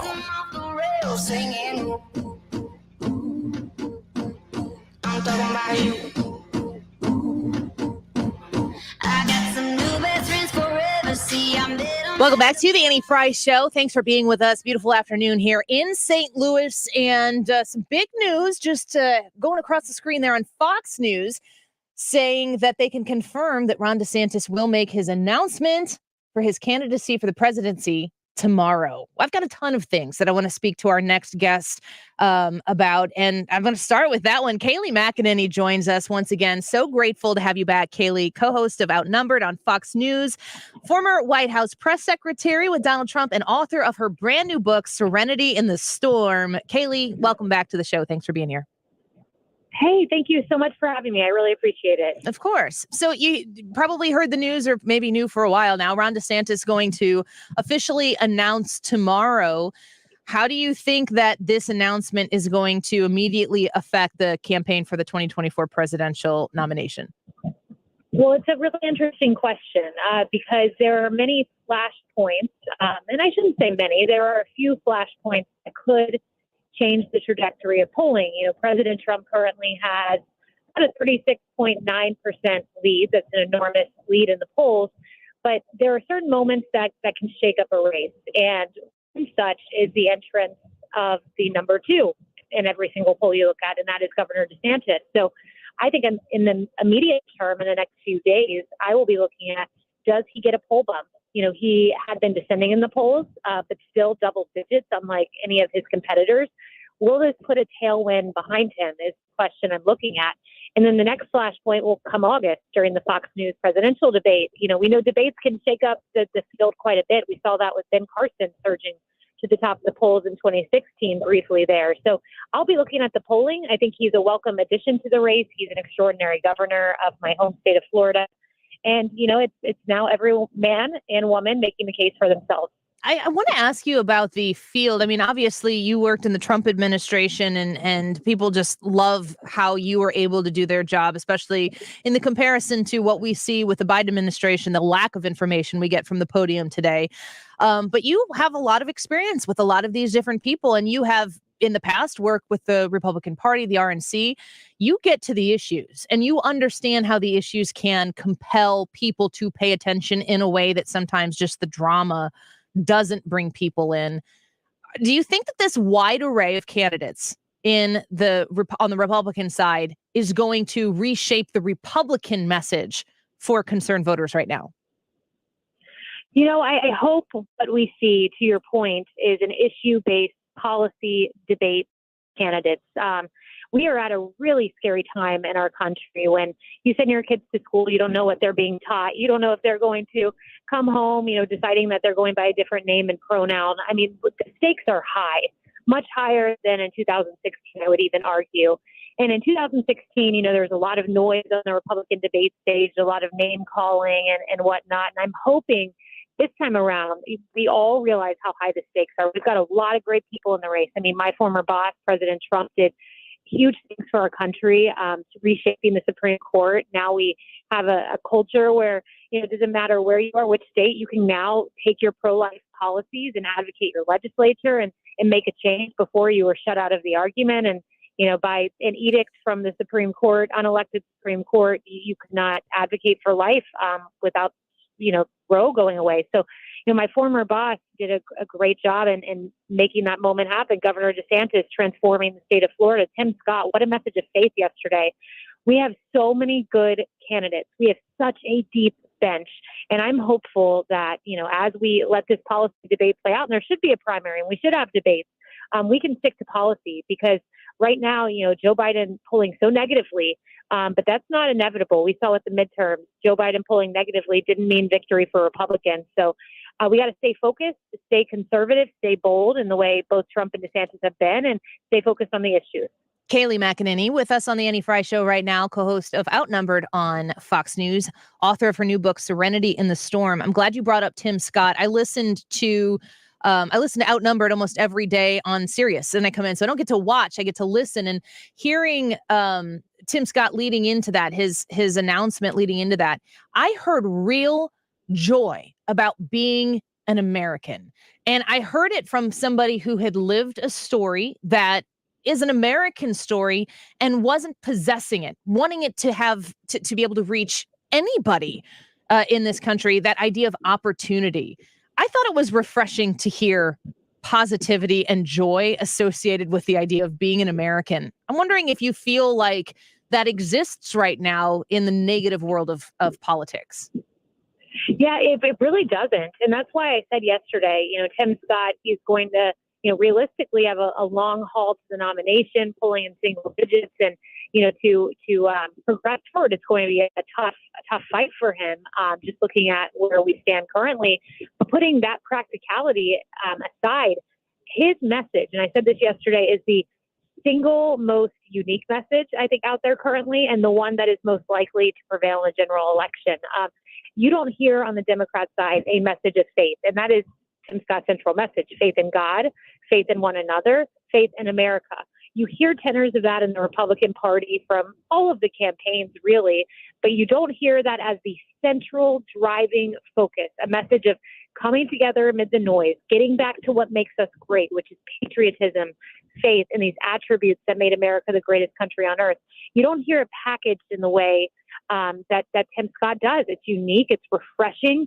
At a time when 1 in 5 Americans say that I've lost family members or friends over politics, you hear a message like Tim Scott's come up and you say, yes, that's what I need. That is what I can unite with my fellow man over. His message can win a general election. So I hope, whether he's the nominee or whoever it does become the nominee, recognizes this is the path to victory. Yeah, I think the positivity is refreshing. I think it's a fantastic word for it. Kayleigh McEnany on the Annie Frey Show with us right now. I'm looking down, every day I get a sheet and it's got, I got like 20 cuts here of different things that are going on that people have said. And I've got the words debt ceiling, FBI, southern border, Russia, Ukraine, abortion, the transgender movement and how it's affecting girls' sports. And these are all really heavy topics. I could do a whole show of things that make me worry, that make me anxious as a mom of 4 kids, as a wife, as somebody who's trying to work to provide for my family. These are all things that are burdens that everybody in America right now is carrying around with them. And you have a very consistent track record of focusing that anxiety and worry in a place that really supersedes everything, let alone politics. You've got a book out now called Serenity in the Storm. And I want to give you the opportunity to kind of talk about your serenity in this storm that we're covering every day that you cover. What compelled you to write this book? Yes, well, I apologize for the horn. That's okay. That's okay. But yes, this book, it really does stand out to me, this moment in time that we're in, as a particularly worrisome moment, to your point. You look around and common sense just seems to be rejected totally and completely. Issues that when you poll people, like, should we be teaching sexuality to kindergartners? 67 or 77% of people say no. I mean, this is common sense, but yet there's this loud voice advocating for, sex ed and K through 3 classrooms. That was the whole purpose of DeSantis' bill, making sure that didn't happen. You saw the uproar against it, and Disney exerting themselves, and just this rapid taking over of our culture in a negative direction and defying all common sense. So I wrote this to say, let's get above the noise, Republican, Democrat, and recognize that there's something bigger that's happening in our country. The culture is shifting, and let's return to faith in God, because he can right the wrongs of our country. He's the only answer. He's the only answer to the crime in the streets, the evil that we see playing out. So an advocacy for a return to that, but also an optimistic note that I do believe God's at work even amid the dimness we face. And we saw that with the Dobbs decision and the Coach Kennedy decision, allowing him to kneel in silent prayer on the 50-yard line after a multi-year battle to the Supreme Court. So he is still at work despite the storm. Kayleigh McEnany with us right now talking about her new book, Serenity in the Storm. I encourage you to order that book and get reading on it as soon as you can. Kayleigh, I think about truth, the capital T truth as a Christian myself that I believe wholeheartedly, that I teach my children, but also just the arbitrary nature of the way we discuss truth and how it gets jumbled up in politics. And I think about how people feel lost right now. And we fear the things that we don't know, that we don't understand, or that we can't see around the corner. And we know that the people giving us those messages or reporting, they don't want you to see around the corner. You work in news and you understand this industry, and you've worked on the other side of reporters who want to ask you a question that's going to frame your answer before you even get a chance to respond. What do you tell voters and taxpayers right now who are just looking to find out what is real? Yeah, I would say return to scripture, return to immerse your mind, take it outside of the news every now and again and immerse it in things that matter. I always say that pop culture right now is so vibrant with so many good, faith-filled, faith-based series like The Chosen, one of my favorites. We just watched it last night and the night before about the life of Jesus, a real-time dramatic series that's fun to watch as well, or Jesus Revolution with Greg Laurier, hit movie that's now streaming above Top Gun and many other, big pop culture movies. So there's such a yearning for truth. And if we return to scripture and immerse ourselves in some of these really positive aspects of pop culture, you can hear beyond the noise and get beyond the grim news cycle. I think that your voice and books like your Serenity in the Storm and other ones for such a time as this, which I've read, are also key parts of this culture movement that is taking place, where people are having to come out and basically publicly identify as Christians. And while we're so forced to accept how everybody else is identifying themselves, that being vocal and being present and accounted for as Christians, to say, this is who I am and this is what is most important to me, is such a key point of this culture movement. And I think your book, Serenity in the Storm, is going to do that for a lot of its readers. Kayleigh, thank you for being here today. Thank you, Annie. I appreciate that. And you do that every day on your radio show. It's always an honor to join you from way back my days with the RNC. Yeah, long time ago. A lot has changed and much, much more to come. Kayleigh McEnany, thank you so much. We'll speak to you again. Thank you, Annie. Bye. Bye-bye. She's the co-host of Outnumbered on Fox News, a former White House press secretary of Donald Trump. At the end of his administration in 2020, she stepped in. And if you haven't read her book For Such a Time as This, I really encourage you to do that. As I know a lot of people out there right now, a lot of you listening are huge Trump fans. And Kayleigh talks so much about the communication that had to take place from her podium, how she got to the position of being the press secretary there, but then also a lot of the drama that took place during that crazy year. Kayleigh has a really, really great articulation of that experience, and that For Such a Time as This, and that new book out, Serenity in the Storm. I'm very much so looking forward to discussing that. And she would come on my show on Saturdays when I was on this station from 5 to 7 p.m. Doing the Annie Frey show. She was working with the RNC. So we've been having these conversations, and I know that I've progressed a little bit since I was doing Saturdays on this great radio station. But man, Kayleigh McEnany, she's done some things in that time, and it's just such a pleasure to have her here on our show. Let's take a quick break. Will you vote today in the YouTube live chat poll? Do you support organized boycotting? Yes or no? When you go to the Annie Frey YouTube channel in the live chat portion of today's live video, you're going to be able to vote in this, and we need your thoughts, your comments on it at 2 o'clock. we're going to start this conversation here in the studio and discuss some of the boycotts that are taking place, some that are being discussed to happen soon, and how you feel about them. More on the Annie Frey Show when we come back. The Annie Frey Show is streaming online. Watch us live on YouTube and subscribe.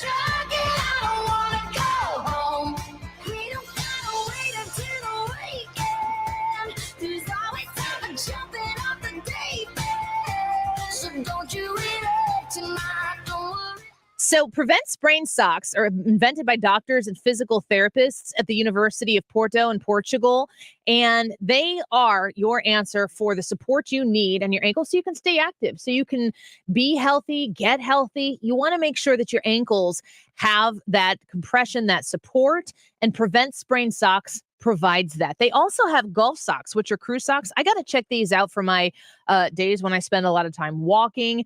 Investing in good socks can really, really pay its dividends down the line. They increase your blood flow, which causes your muscles and ankle fatigue to lessen, and they indicate 50% less recovery time after you participate in that activity.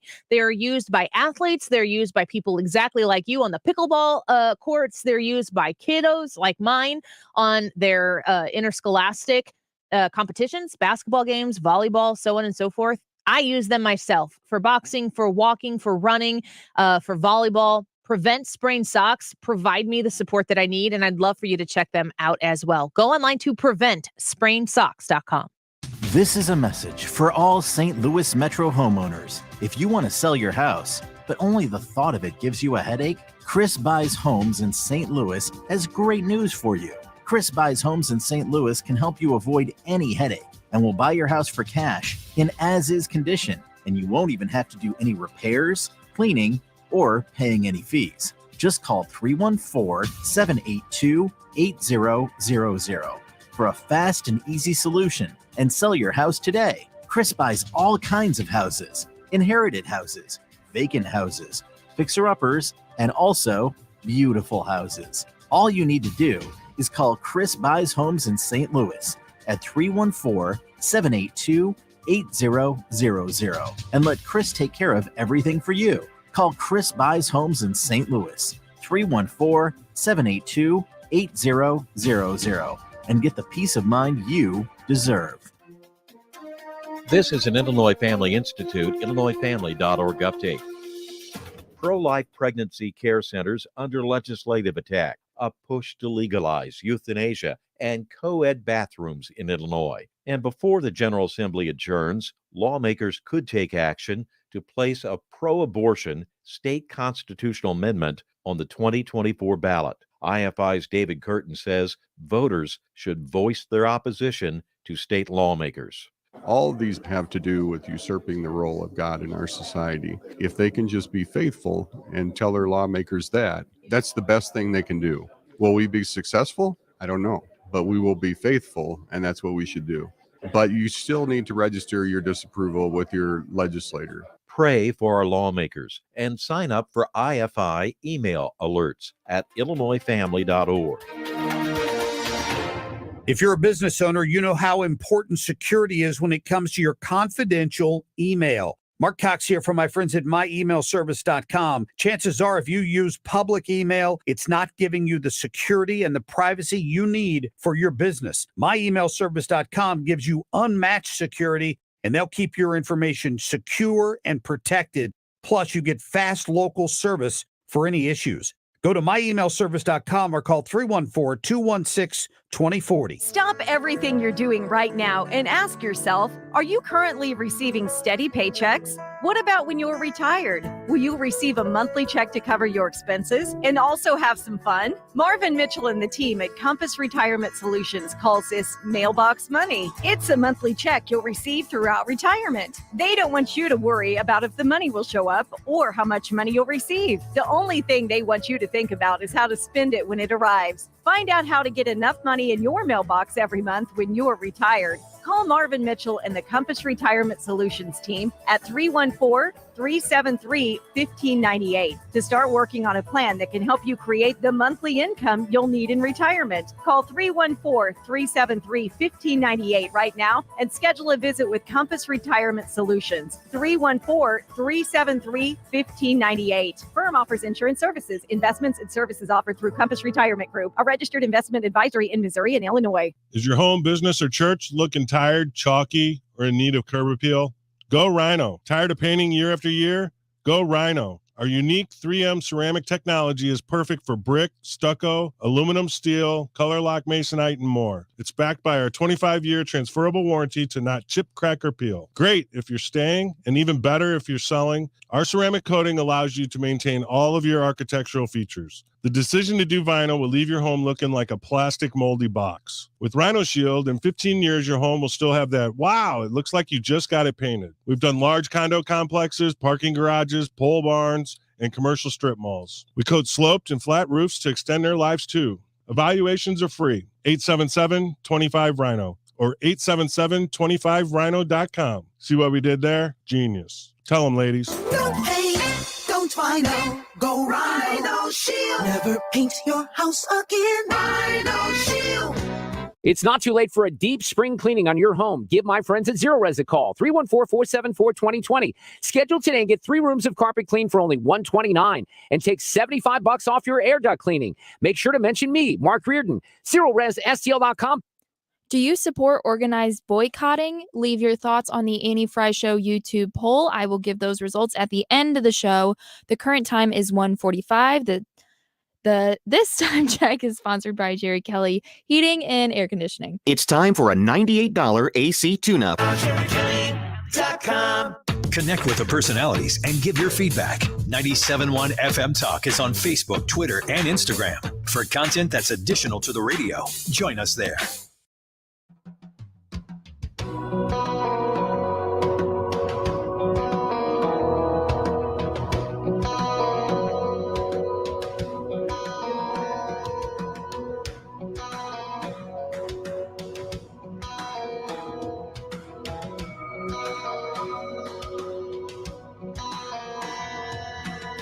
I've been the one to shake with fear. This is the Annie Frey Show.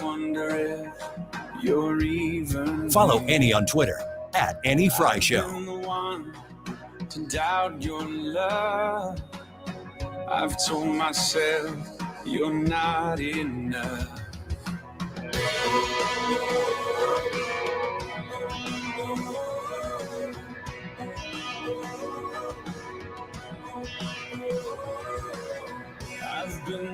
Welcome back to the Annie Frey Show. It's just refreshing to speak with Kayleigh McEnany. I don't know what it is about her, but it just feels good to have a discussion with somebody who is like, she knows all the things. She knows the news. She knows the politics.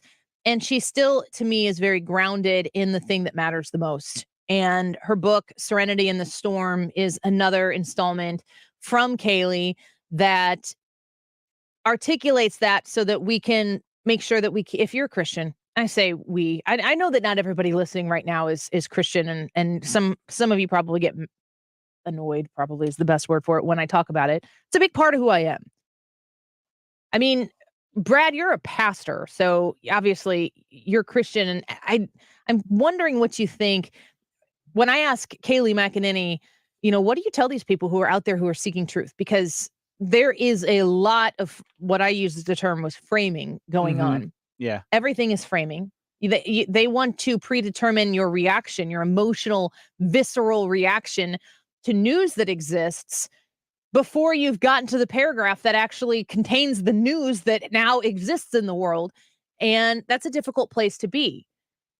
Kayleigh says, get back into scripture and focus on the Bible. And I wonder what you think about being on this radio show, knowing we're talking to people who are atheist, agnostic, Jewish, all sorts of different religions and all sorts of different denominations of Christianity as well. What do you think about your role here as somebody who's on the radio combined with your role as a youth pastor? How to communicate that to people so that they know who you are or who we are without being up in your face about it? Or should people be up in others' face about it? I struggle with this all the time because you just kind of want to. The best answer, I think, is to live an authentic life, to be as real as you possibly can with people. And I think it was St. Augustine of Hippo that said, you know, in all that you do, preach the gospel, and if necessary, use words. But the idea being that you live authentically, you act authentically, and then people just know it. And then whenever they ask you about it, you can tell them.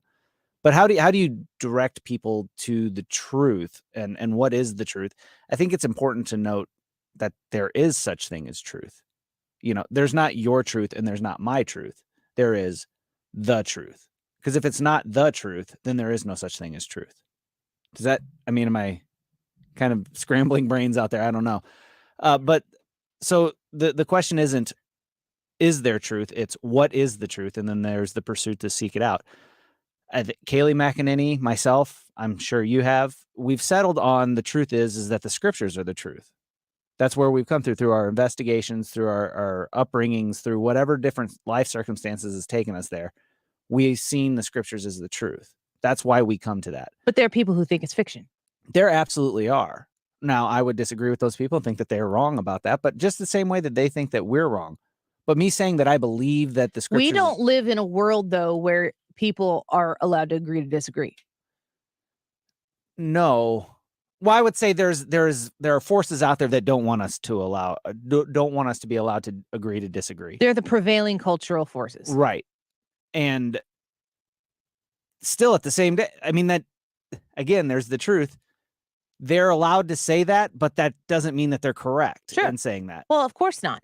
But it is true that it is counterculture to be openly Christian. Mm-hmm. If you were openly Christian, seriously, go on my, you don't have to do this right now, but on my Twitter account, there was somebody tweeted out, I'm going to find it here because my notifications have been blowing up ever since I said this. There was somebody who was doing one of those. It was Secretary Miguel Cardona, who is the 12th Secretary of Education. So, federal level position, Secretary Cardona. Mm-hmm. Teachers know what is best for their kids because they are with them every day. We must trust teachers. Britt Hume retweeted it and said, quote, their kids, good Lord. That's what he said. Mm-hmm. When Secretary Cardona, who pretty much works on behalf of the teachers' unions, let's be real about this, says that teachers know what is best for their kids because they are with them every day. We must trust teachers. In the context of what we are dealing with right now in our culture, there's no way that that's not written in an implication of teachers versus anybody else who might claim to, using their words, know what is best for their kids because they are with them every day. We must trust teachers. That is a political statement. And as somebody who, save your breath, I already send my kids to parochial Lutheran school, and I have done that for a long time because for me and for my husband, learning about Jesus first thing every day at school is a priority, and we're willing to pay for it.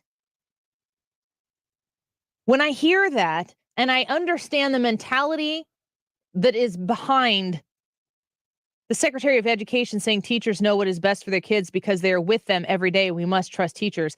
I commented on that. Is it okay if this causes me to have imminent rage?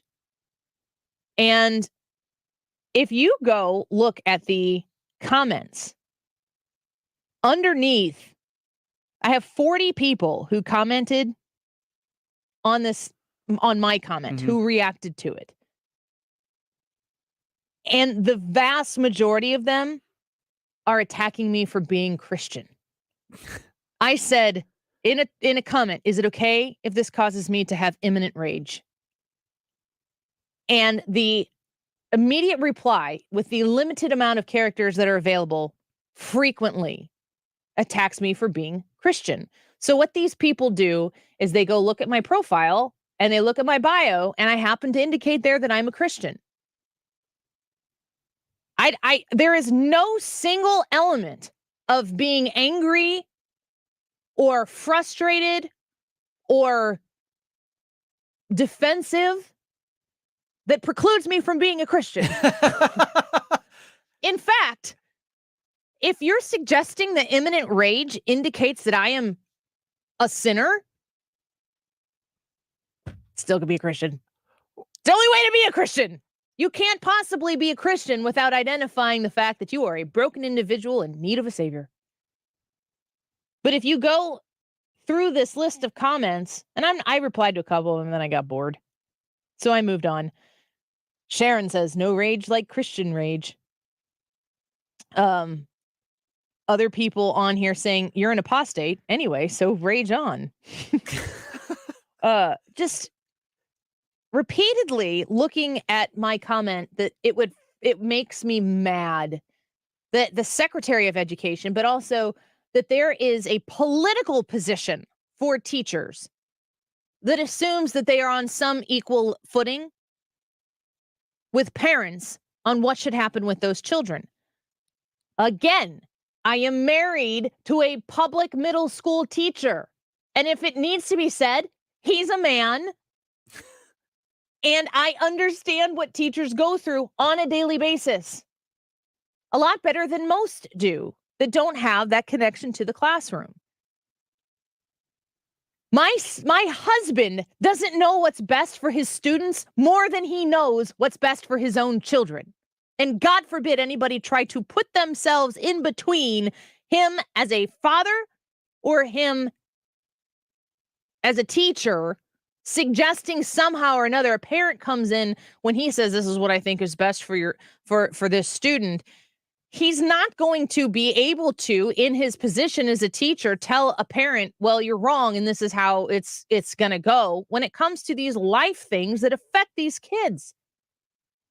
There is also an element where there are absent parents, and teachers do become a front line of influence for these students. But it's only the absence of the parenting that provides, in essence, for a teacher to have that kind of extra responsibility along with a kid. It starts with the parents. And find me a Democrat who's championing parenting right now. Find one. Find me a parent who's championing what it means to be a mother. We can't even flipping define what being a mother is. We are no longer mothers. We are people who have born children. It's ridiculous. It's obnoxious. And it makes me have a little rage. And if that's a sin, Lord forgive me. Still a Christian. Still proud to say it. Doesn't mean that you need to be it at all. The idea that children are our greatest treasure and that we should uphold and strengthen the parent and the family unit is the cultural thing that is missing right now. Let's talk about organized boycotting with the crew when we come back. Don't go away. Michaelis brings it home. Swing and a miss. He struck him out. 6 strikeouts for Michaelis. Spend your Memorial Day at the ballpark with the Cardinals and the Royals. That day, 25,000 fans ages 21 and older will boost their fashion game with a Cardinals all-over print shirt. Thanks to Budweiser. That's Monday, May 29th, Memorial Day at the ballpark with the Cardinals, Royals, and the all-over print shirt. Great seats remain. Get your tickets today at Cardinals.com. This is racing legend Kenny Wallace. Start your engines and head to Busch Stadium on Tuesday, May 30th for Worldwide Technology Raceway Night. With the purchase of a special theme ticket, fans will take home a racing-inspired Ryan Helsley bobblehead. Plus, each fan will receive complimentary tickets to the NASCAR Craftsman Truck Series 200 on June 3rd. That's right, Worldwide Technology Raceway Night at the ballpark. For tickets, visit cardinals.com/theme. You know, they call it Fountains Family Dentistry for a reason. If you are outside the age of having kids or grandkids, that's okay. You can go there too. But if you do have kids or grandkids, they are a great place to go. My kids go there once a year and they get their cleanups. Usually right about when school starts. So now's a great time to make those appointments, by the way. I know school is ending, so that's not exactly top of your list on your mind right now, but it is a good time to make those appointments while you're thinking about it. But if your kids go there or your grandkids, they're going to go there and not throw a fit. I don't have a better pitch than that, because everybody there, from the time you walk in, is there to serve. They are there to serve you, both in terms of your psychological health, if you have trouble with the dental anxiety like a lot of people do, or if your kids just are nervous about being at the doctor. Man, they are going to take care of you there. And you get a little gift pack when you go so the kids want to come back. Go to Fountain'sFamilyDentistry.com. They're in Fairview Heights, Illinois. Fountain'sFamilyDentistry.com. I'm Brian Westbrook with Coalition Life. Over the past decade, Coalition Life has served thousands of women in crisis pregnancies, helping to save the lives of the children that they carry. Help us build a better community while also reducing or completely eliminating your Missouri taxes with a 70% tax credit. A $1,000 donation today to help these women could cost you as little as $141 out of pocket. Learn more at coalitionlife.com, coalitionlife.com. Thank you. Do you have ongoing problems with your sinuses? There's a solution. Take control by calling the St. Louis Sinus Center. Mark Cox here. I'm a satisfied customer. Dr. Gould is a leader in the industry and specializes in balloon sinus dilation. It's a proven procedure to treat sinus issues. Stop procrastinating in sinus infections once and for all. Call 314-473-5433 or go online to stlsinuscenter.com. KFTK FM Florissant. From the Under Law Injury Lawyers, GetJim.com studio, 97.1 FM Talk. Always live on the free Odyssey app. Another runner approaches the starting line. Lisa Brady, Fox News. Florida Governor Ron DeSantis is now expected to announce tomorrow that he is running for president, confirming that he'll seek the Republican nomination during an online event set for tomorrow night. His candidacy has long been rumored, and most polling puts him in a second-place position ahead of an increasingly crowded field of presidential hopefuls, but also far behind former President Donald Trump, who has made DeSantis the lone target of his infamous taunting. Fox's Evan Brown. Trump just making a virtual court appearance in New York City, where the judge set March 25th as the date of his criminal trial over hush money payments. The former president is charged with falsifying business records. He's criticized the case as politically motivated, but his attorney just telling the judge Trump understands the need to comply with a protective order, which bars him from public disclosure of certain evidence in the case. There's some optimism, but no deal in the debt limit talks between the White House and Congress. Look, if everyone is working in good faith and recognizes that no one is going to get, either side is going to get exactly what they want, we'll get it done. That's the way we see this. White House spokeswoman Karine Jean-Pierre also noting that both President Biden and House Speaker Kevin McCarthy said default was off the table after their latest meeting yesterday. McCarthy telling reporters today he thinks common ground can be found despite key differences. Well, let me be very clear. We are not putting anything on the floor that doesn't spend less than we spent this year.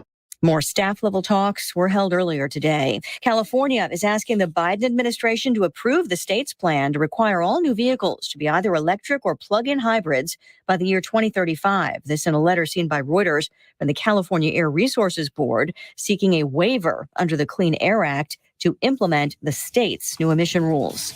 America is listening to Fox News. I'm getting vaccinated with Prevnar 20. So am I, because I'm at risk for pneumococcal pneumonia. If you're 19 or older with chronic conditions like asthma, diabetes, COPD, or heart disease, or are 65 or older, you are at increased risk for pneumococcal pneumonia. Ask your doctor or pharmacist about Prevnar 20, pneumococcal 20-valent conjugate vaccine. It can help protect you against pneumococcal pneumonia in just one dose.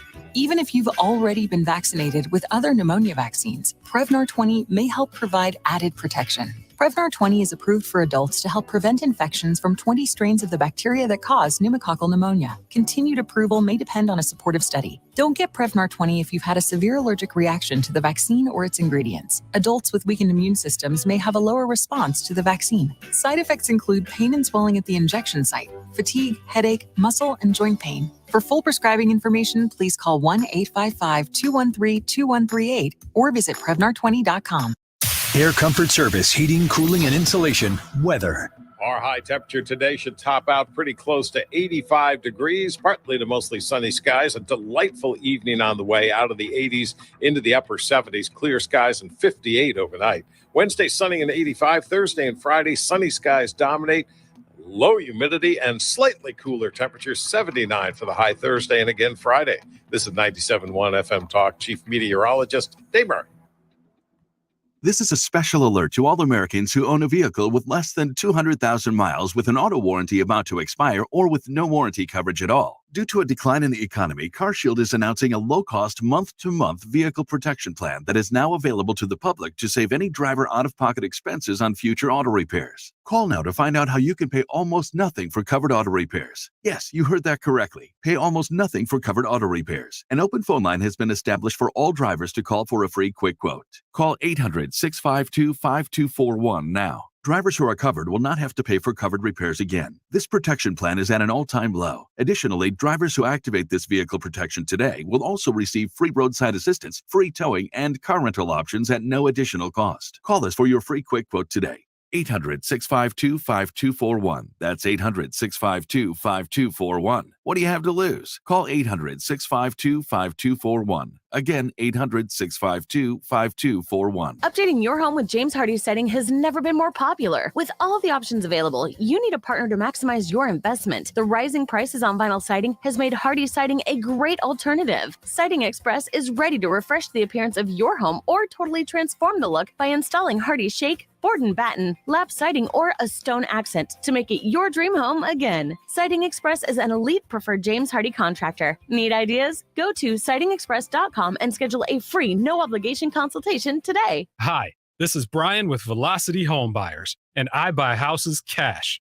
If you own a house and want to sell it fast at a fair price, call me at 314-782-3333. I can pay cash and close in as little as 7 days. I buy houses in any condition and any price range in the St. Louis area.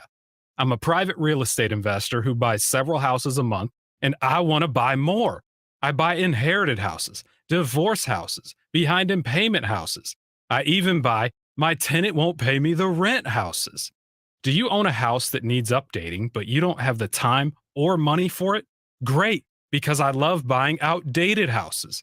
I buy vacant houses, job relocation houses, and foreclosure houses. If you own a house and want to sell it fast, call me at 314-782-3333. That's 314-782-3333. There are over 10,000 reasons why steel is not sold at Lowe's or the Home Depot. Find tools for the job site or your own backyard at over 10,000 authorized local steel dealers. Find yours at steelusa.com. Lowe's and the Home Depot are trademarks of their respective companies. Mark Cox here. If you're nearing retirement or already retired, call my friends Thomas Helbig and Bob Kershaw with the Retirement Advisory Group. They'll show you how to link to the market without the risk. They're the official financial advisors of my show. Go online to retirementkey.com. St. Louis's home for conservative talk. Awesome. That's what I'm talking about. 97.1 FM Talk. I look forward to hearing the station all day. Everyone is welcome. That is exactly what I needed to hear. Thank God someone here knows what they're talking about. That's us. That's right. Gotta love this American ride. All right, you need to take the time and get the full picture.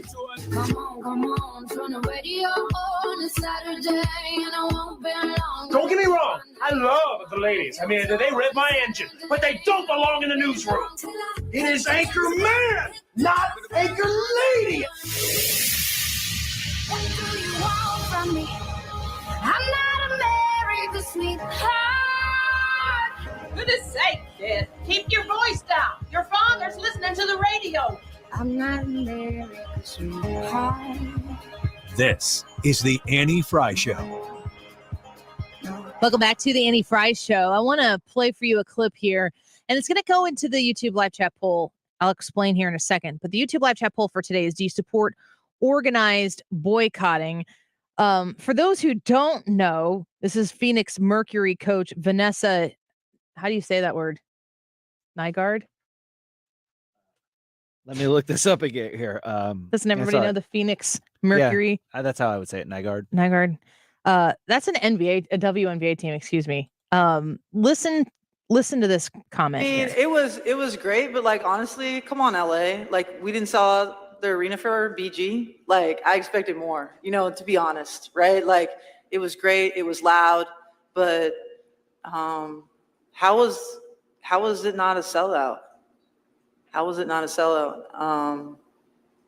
But maybe the dumbest thing that has ever been said out loud. Not the context of what you're saying, but the way it was delivered. The Phoenix Mercury coach, the Phoenix Mercury must be where Brittany Griner plays. Is that correct? Yes. So Brittany Griner's return to the court, to the hardwood, it said attendance was so low. Why do you think that is, Ryan? I'm going to say, in light of today's YouTube poll, that this actually was not a boycott. This was lack of care. There really was nothing more than just people don't care. And so they didn't show up because they didn't show up before this was an international incident, and they're not afterwards. Brad sent me a message, and you have a very different opinion. I have a very different opinion. I think people will show up for a hero.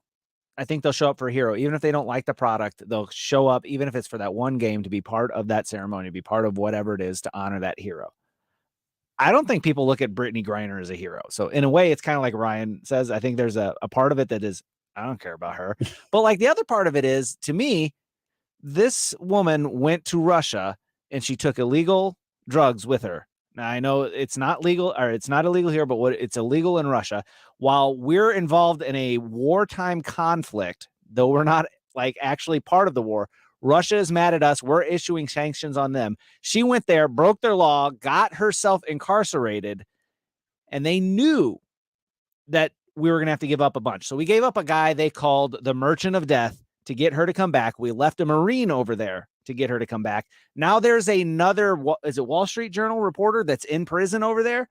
And Brittany Griner's back playing basketball. Yay! Let's all go watch her play. No, she's a screw up. I mean, she's our screw up. She's a United States screw up, but she's a screw up nonetheless. She screwed up, and it cost the U.S. big, and it cost other people big. So I don't know why she would expect people to come out and fill up the dome for BG. Also, no one cares about the WNBA. Back to my original point. That's 100% where Brad wrote this really long. He was angry about it, I think, when you wrote it. And you were like, people keep saying it's the WNBA. I'm like, I think it is the WNBA. Not the stuff that you're saying about Brittany Griner is factual about the story that happened, but nobody cares. Nobody gives a sugar about any of this. And what Brad's saying too is that if she were a hero, maybe people would start to care. They would care. If they didn't before, maybe they would. Yeah, but he's at saying what cost? that she's the not. WNBA game?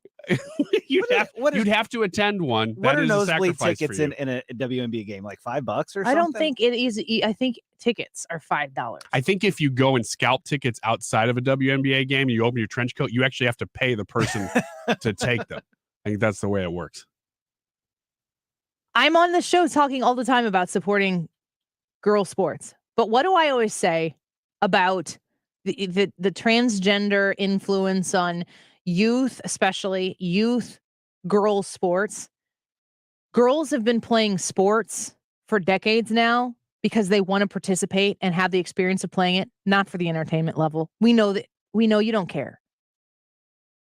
I loved playing basketball through my senior year of high school. I was the MVP of our senior basketball team. It was a glowing 10-15 record. Ooh, that's pretty good. How valuable could I have been? Without you, they might have been 9-16. It probably would have been better. I am a huge advocate for girls in sports because I want those girls to have the experience. Nobody owes them anything. The people who go to those games love those girls. Nobody cares about the WNBA. You can't make people care about the WNBA. The people who go to the WNBA was that in Phoenix or did she say LA? That was LA. In LA. In LA. Are there any liberals anywhere in Los Angeles? You couldn't drum up some people, some posers to come sit in the stand. No, you couldn't because they don't care about the WNBA. That's how much they don't care. Or Brittany Griner. Well, I mean, like, they don't care. No, they just don't. They didn't care ever. Man, when Brittany Griner was in Russia, they're like, if it was LeBron over there, we'd be getting him home right away. That's true. There are a lot of people who want to show up to see LeBron. And it's a money thing. That's why we don't in the NBA have a problem with China. I mean, it's all money. It's all money. People are not going to show up to see Brittany Griner, who they don't like to begin with, play a sport that they couldn't care less about. You know what? I don't. That's really. I got it all out at once. I just, yeah. Mm-hmm. No, I don't know what. What? Tell me. I'm gonna tip the hat to the WNBA for not bending the knee to China. I don't know if they had discussions. My guess is that China didn't even approach them about anything, but they're not in China, and I gotta tip the hat to that. You know what else I gotta tip the hat to? The fact that the WNBA still exists, because I don't know how. Well, yeah, I was just going to say this. The NBA subsidizes the WNBA. Is that how that works? It exists because of the extra money made from the NBA. That goes in and subsidizes it. So in a way, no, they don't actually. Nope. Everything I said was not and true. WNBA players would be all up in arms if LeBron was over there. Why weren't NBA players at this game? That's a good question. Why weren't they there? You're telling me that in LA, you couldn't muster a big scene over Brittany Griner playing basketball again? Read the room. Who was that speaking in the clip? Was that Brittany? Was that the coach? That was the head coach? That's the coach. Okay. It's the only thing I didn't know how to say today, and you're going to make me say it again? No, it's okay. I just wanted to make sure that wasn't Phoenix Brittany. Mercury coach. I think all the WNBA names sound like strippers. Oh yeah? Yeah. Two of them. Google a list. What's the name of the team? Phoenix and Mercury. The Phoenix Mercury? It's Phoenix. Phoenix is the town. Don't insult an entire town that way. Good grief. WNBA I'm doing the same thing. team names, because I can't come up with any of them. Sparks? It is the Phoenix Mercury. That's what it says. That's what I said. Okay, I just thought that was a joke. Mean? I thought that No. might have been a joke. No. It's the Phoenix Mercury. Okay. It's still a little on the nose. All right, team names. Imagine these are all strippers. Phoenix Mercury. Not Phoenix. Stop it with the Phoenix. That's a city. Well, I know, but that's the name of the team. It's like the St. Louis Cardinals. I'm talking Phoenix about Mercury. the mascot. Oh, the mascot. Oh my gosh. Okay. Atlanta Dream. The Dream. The Dream. Did you see Dream last night? No. I'm just saying. Sounds like Did a stripper. you? No. Chicago Sky. Sky. Connecticut Sun. Sun. She's bright. Sun, yeah. Indiana Fever. Ooh, man. I don't want to get sick. I think I have a fever. I think I had a fever. And the only prescription is more Indiana WNBA. New York Liberty. That'll make you sweat it out. Liberty? Yeah. Washington Mystics. Now that one is in line with your theory. They're all in line with my theory. Dallas Wings and the Las Vegas Aces. I don't They're know. all either strippers or Spice Girls. A stripper named Ace. I don't know. Sounds a little bit more like a World War II fighter pilot. There are all kinds these days. You're right. I shouldn't misgender hair. And listen, I support a woman's right to make money. Doing all sorts of things, like playing basketball. Right. I don't know where people's minds went. No. Sickos. Mm-hmm. What's up, Ace? I don't know. What's up, Mystic? I'm not opposed to the WNBA existing. They don't need me to care about the WNBA for it to exist. I have problems with the NBA for a whole host of reasons. If it can exist, if the NBA wants to subsidize it so that it continues to exist, that's all fine and good. I'm not complaining about any of it. But don't for a second get mad when people don't show up to watch. To a subsidized league. Isn't the only reason that the NBA is subsidizing that league is to look more socially conscious? Isn't that the only reason they're doing it? They're obviously losing money on it. No, I mean, I think it's good that they're creating an opportunity and experience for girls to continue to play.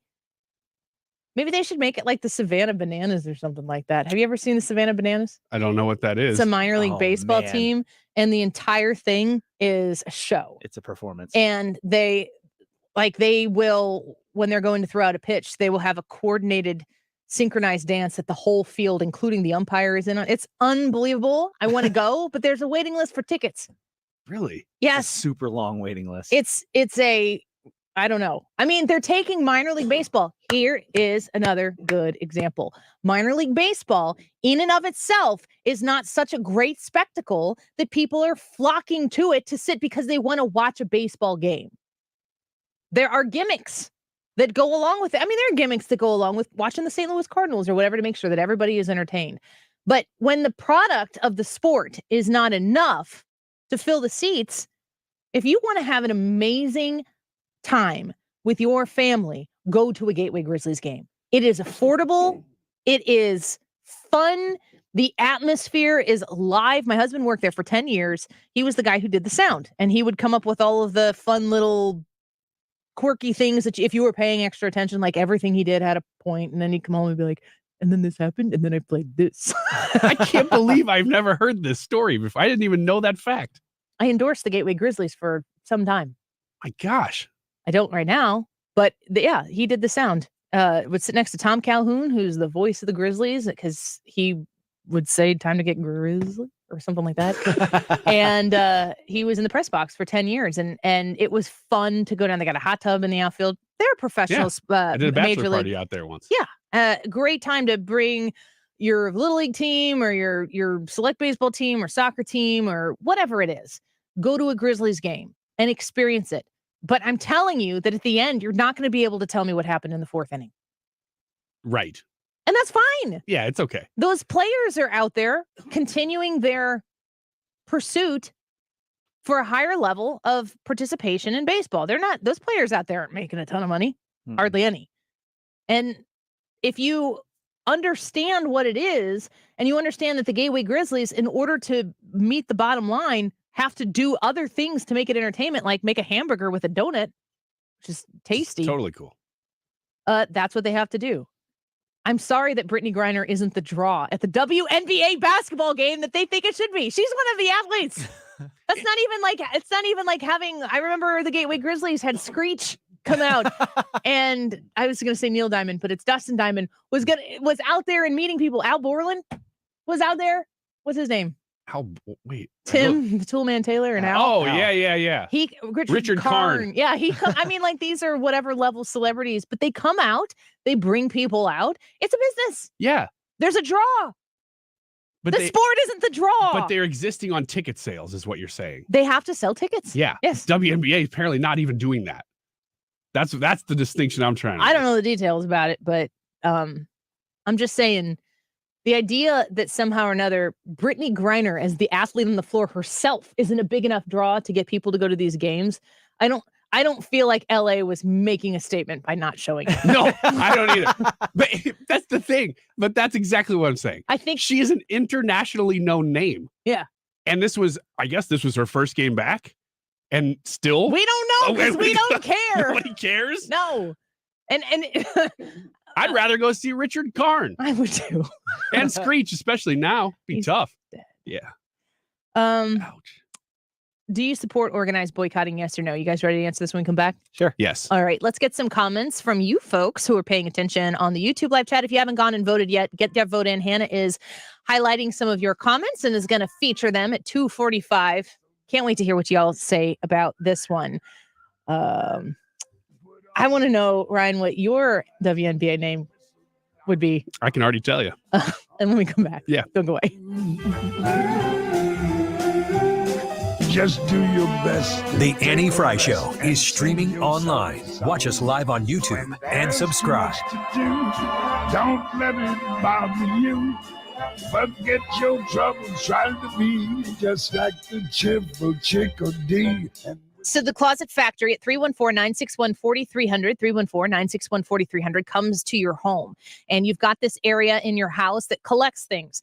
It collects things so much that you don't even actually register in your brain anymore that things are being collected there. Maybe when you have guests over, have you ever had this happen? You have guests over and then you realize the pile of stuff that is just an existent feature in your house is actually a pile of junk. And you are thinking, I have to put this somewhere. Where do I even put it? I don't even have a place to put it. Well, you call Closet Factory in that moment in time so that they create a place for all of your junk, or maybe you just throw it away. 314-961-4300. They do this for your garage as well. They can use all of the vertical storage space that you are not utilizing in your garage right now to get to the place where you can put your cars back in your garage, which is a really novel concept that not enough people utilize. They can help you formulate home offices with Murphy beds out of maybe those bedrooms that aren't used by the kiddos anymore because they've up and moved out. There are opportunities are endless. They've helped me in my home, and they will help you as well. 314-961-4300. Find them online at closetfactory.com. Cardinals baseball is in full swing.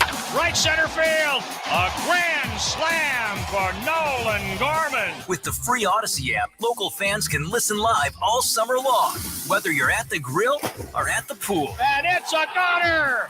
An opposite field home run for Wilson Contreras. Cardinals baseball. Cardinals announcers. Streaming live on the free Odyssey app. AUDACY.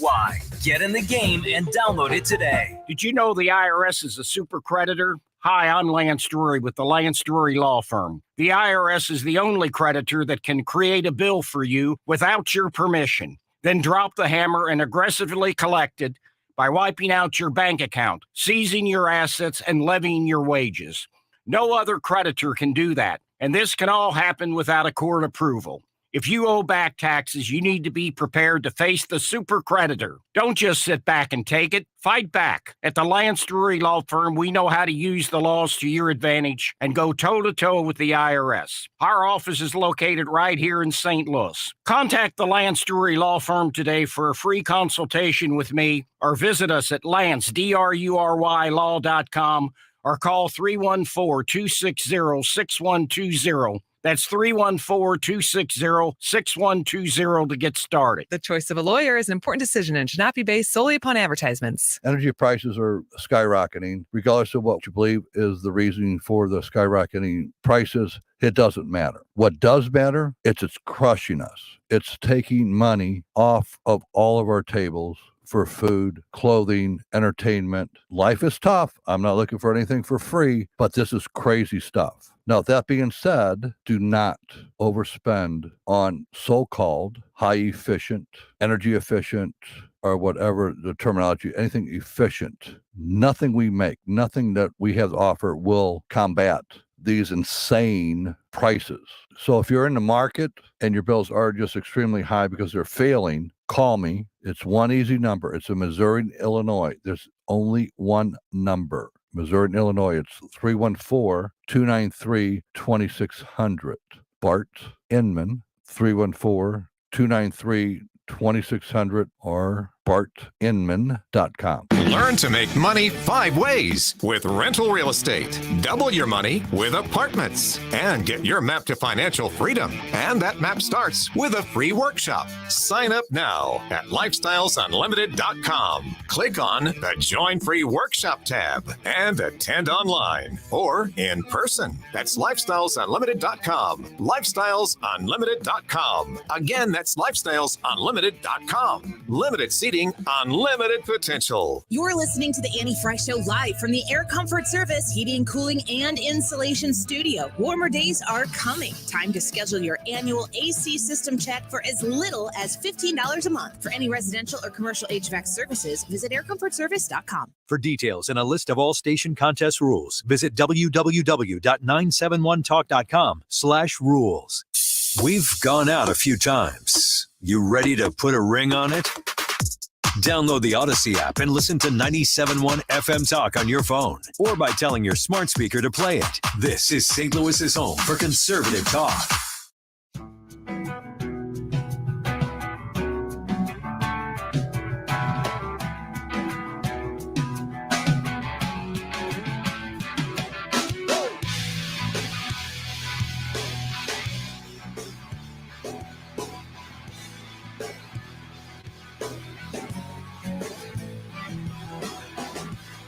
This is the Annie Frey Show.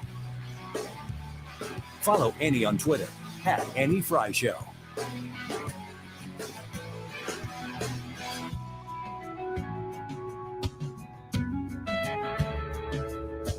I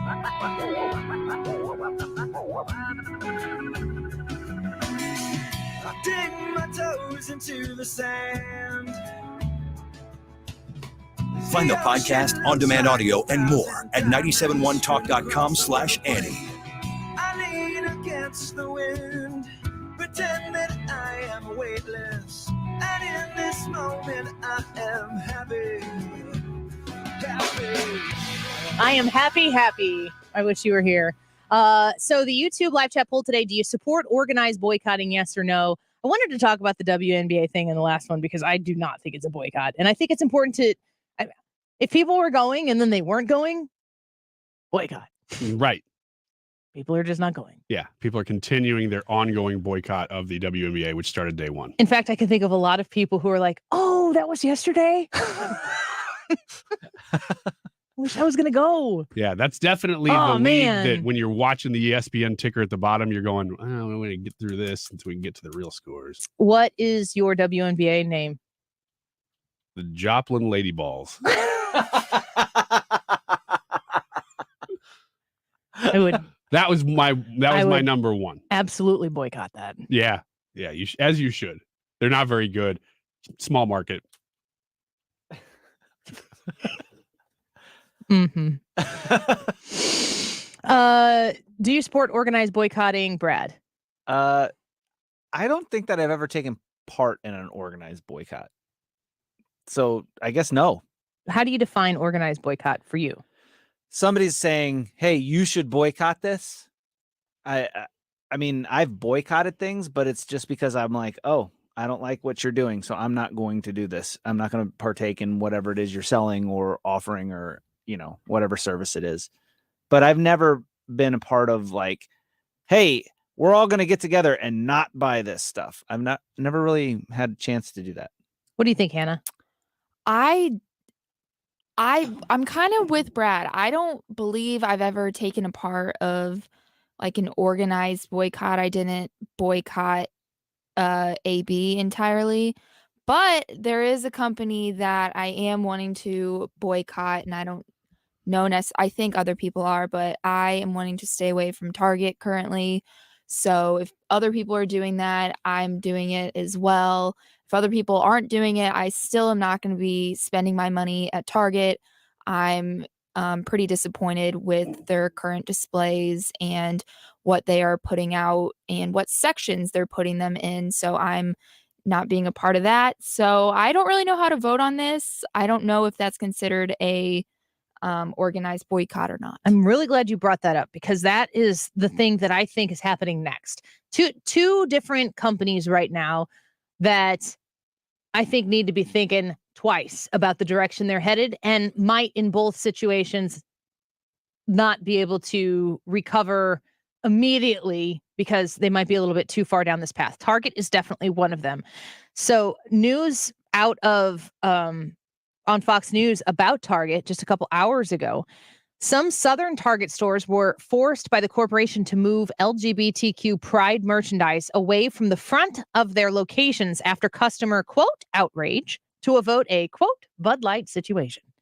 Many Target locations across the country feature massive June Pride Month displays on an annual basis with items this year ranging from tuck-friendly bathing suits, giving you the opportunity to understand in your head what tuck-friendly bathing suits are for transgender people, to mugs that say gender fluid, but the retail juggernaut has been criticized by some conservatives for their displays with children's items, particularly irking many customers. This is very in line with what Hannah was just saying. They have a key focus on putting this stuff in the children's department. Does Target have the right to put out LGBTQ June Pride Month stuff? Of course they do. I mean, everybody is making decisions in a capitalist society. You're always making decisions. My opinion is that it is way, way more likely that the decisions that are being made to display things and not display things have to do with the bottom line than these people ever care about the causes that they're trying to profit upon. But at Target, if you're, as I understand it, Hannah, if I'm going to shop for a swimsuit in the ladies' department, that there might be extra space for my penis in my bathing suit. Mm-hmm. My problem with Target's display that they put out is they're targeting children. Yep. They make things that look appealing to children with these sayings on them that children don't understand or anything. And that is the main point. It's not even about LGBTQ. It's about transgenderism, and they're targeting kids. I don't like it. I will not be spending any money at Target until they figure it out. I appreciate you saying that, and I am of the same mind. Well, there's this idea, this concept of slippery slope that has been talked about forever. And, before homosexual people in this country had the right to get married, there were people in a political sphere who would say that, providing these people this right, if you thought it was supposed to be a right they should have or not have a right, that somehow this was involved in some slippery slope. I think that if you say slippery slope is a reason to not do things, that you are not being intellectual about the things that you're discussing.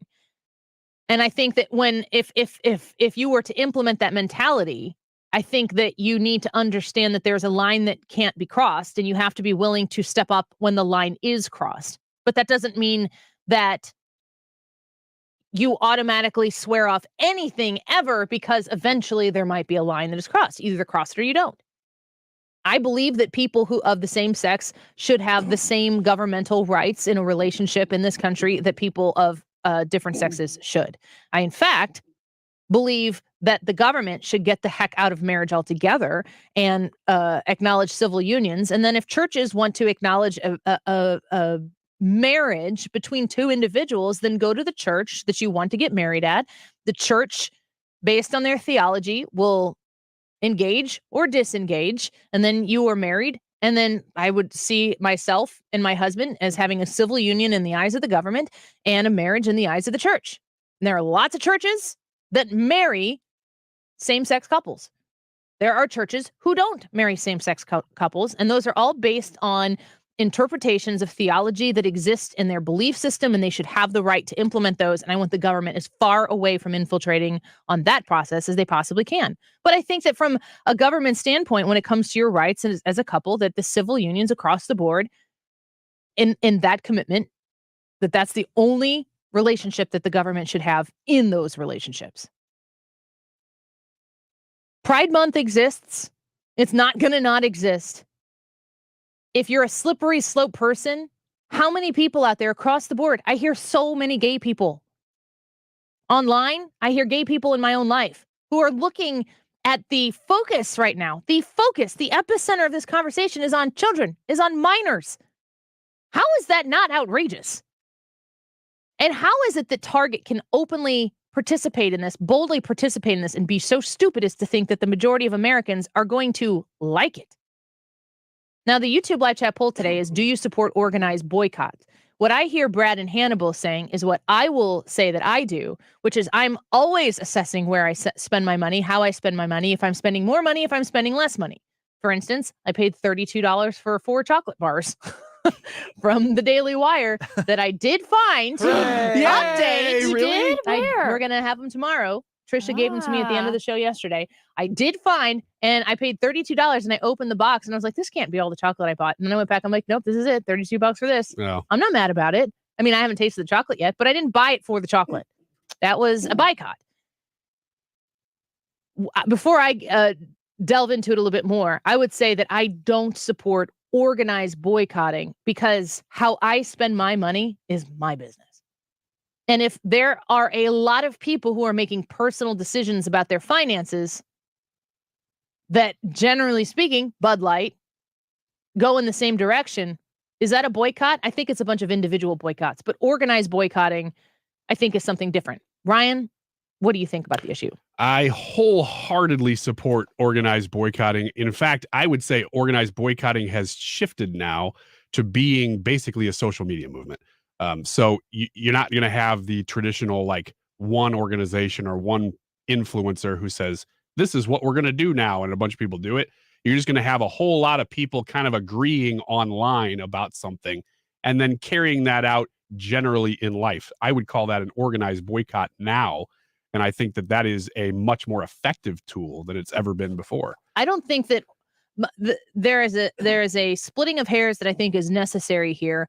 When I hear organized boycotts and when I see people on social media, to your point, where a lot of these things stem from, what I often find out is that there are people telling other people to boycott things that I'm probably already not spending money there.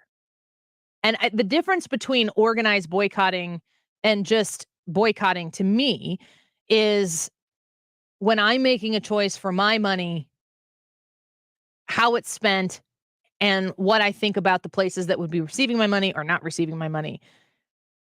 I am not for anybody coming to me and telling me that if I'm a conservative, if I'm a Christian, if I'm a this, if I'm a that, Annie, you can't shop at Target anymore. And we shop, we're Walmart shoppers. So it's closer, and I think it's open later. So that's just where we go out of convenience. But if we were Target shoppers and somebody else saw me in Target and which would be ironic because then they would be in there too. Maybe they're just monitoring. That's kind of the way it feels about with organized boycotts. I think the vocalization of why you've chosen not to spend money somewhere is one thing, but I don't love the organization that implies action on somebody else, compels somebody else to participate in something. I think it's way more effective, and I think Bud Light is experiencing this. I think it's way more effective when everyone's like, I'm done for at least a while. It sounds like what you're talking about is really, really hard peer pressure. And I'm not saying that's completely ineffective, but it's usually not the best method, no matter what you're talking about, a boycott or anything else. Well, it's because you didn't come up with it. You feel pressured to do it. It It would mean that whatever it is you're boycotting, you don't necessarily agree with the boycott. It's not organic in you.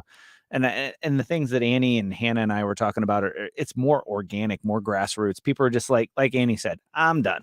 And whenever you're done, you're done. People can't convince you otherwise. And so I can't wait to see what Bud Light does to try to get people back. The fact that article said Target's trying to avoid a Bud Light moment already says that's a huge success right there. I have multiple people who have talked to me off the record who are in the AB world who say that the reports of what is going on right now aren't even scratching the surface as to how bad it really is. Mm-hmm. That doesn't surprise me. I have a friend who owns a bar. He said in the last 3 weeks, he has not sold a single can of Bud Light. Holy cow. Really? And it's just sitting in their cooler. And he's like, well, I mean, eventually we're going to have to do something AB with is this. coming back and they're buying that beer back from the distributors. Wow. Because go ahead. I was going to say, if they're not buying the beer, then distributors can't sell the beer. Here's the thing that is so important about the Bud Light situation, which is capitalized in this Fox News article. I have seen social media posts and stuff in articles that are from distributors who are people who are downstream, way downstream from woke chick saying like Bud Light is problematic and we need to really fix that. It's too Friday. It's too Friday. That's how they talk. That's how I hear them. I don't know if they talk. That's the filter that is in my head when I hear these people talking. But when these people are super downstream from these folks who are saying that the super problematic image that Bud Light had needed to be fixed, and that to her means inclusion. We have not seen a case as specific as Bud Light that shows how impactful this flippant idea that you can hijack a brand for the culture warrior mentality that you got programmed into you at a college or a university in your advertising school. Again, these brand managers aren't managing the brands that they work for. They're managing the woke, leftist, progressive, liberal brand. And their job is to take it out of school with them everywhere they go and imprint upon people everywhere that they go this super woke leftist ideology that is not the mainstream. It's not the norm. They're just surrounded by people in their lives that A, love them more than they hate their woke agenda, and B, people who are too polite to say in person-to-person conversation, that's not really where I am on that issue. They've been led to believe by the people who indoctrinated them in college that this is their mission. And when I see distributors saying, guys, I know, I get it. We don't support what Bud Light did either, but you're hurting by participating in this boycott. You're hurting these distributors, people who had nothing to do with this. That is on Bud Light. That is not on the people who don't purchase the products anymore. All of it is on the brand that decides to preach at you instead of sell you the finest version of whatever product or service that it is that they have made thus far. It's on the brand. And when so many people, Ryan, you said this when this was first coming up, and I was thinking it too when you said it, the frequency with which you can make the choice about Bud Light is why this is making such a huge impact. If it's a car, if it's a truck, if it's a Ford truck, I hope I say this right. There's a meme out there that says, I'm not buying Ford trucks because they're gay. And then the next thing says, just because Ford paints their trucks rainbow color doesn't mean that they blah, blah, blah. And then the last panel says, Ford painted a truck rainbow color, implying that they were insulting Ford trucks to begin with. We don't need to be explained what our culture is, what our values are, what our morals are. We might want to just drink a beer. We might just want to have a cup of coffee. We might want to just experience one thing that exists on the face of the planet that doesn't have to have a virtue attached to it. And Target, I hope Target sees a lot of people experiencing you get to make the Target choice a lot. Yeah, you do. There are people who go to Target nearly every day that aren't going to go to Target every day. Yeah. And then what I want to see is Target come out and say, we made a mistake and we are rectifying that mistake. We heard you. I don't know that I've heard Bud Light say that. They've tried to explain it away. It was just one can. It wasn't even an ad campaign. It was just one person making one decision. You've pretty much offended everybody. Well, they've hard backtracked, but they haven't said anything. They've just said, you know what? We're gonna have camo cans now. You know so they're backtracking through action, but they're not saying. What do these rednecks want? Put camo on the can. Yeah, that's the same person who made the decision to send one to Dylan Mulvaney. It feels like to me. Yeah, it's pandery. I don't know what Bud Light's out is here. I don't either. They shouldn't have gone there to begin with because now they have chosen a side through one person. They have to either A, unchoose that side or double down. And they've spent so much time not doing any of it, sitting there frozen, that I don't really know how you fix it. And both sides are looking at them and going, what's your next move? Yeah. And before, nobody cared that they had a side. You chose to have a side. AB had a perfect rating from one of those ESG grading organizations. They've lost their perfect rating with them now. So they're catching it from both sides. Yeah. At this point. Yikes. Want to know if you support organized boycotting. Hannah, you got some results for us when we come back? Yep. All right. Stick around on the AnyFry YouTube live chat. You go vote in the live chat poll there. Leave a comment. Hannah will highlight them when we return. Don't go away.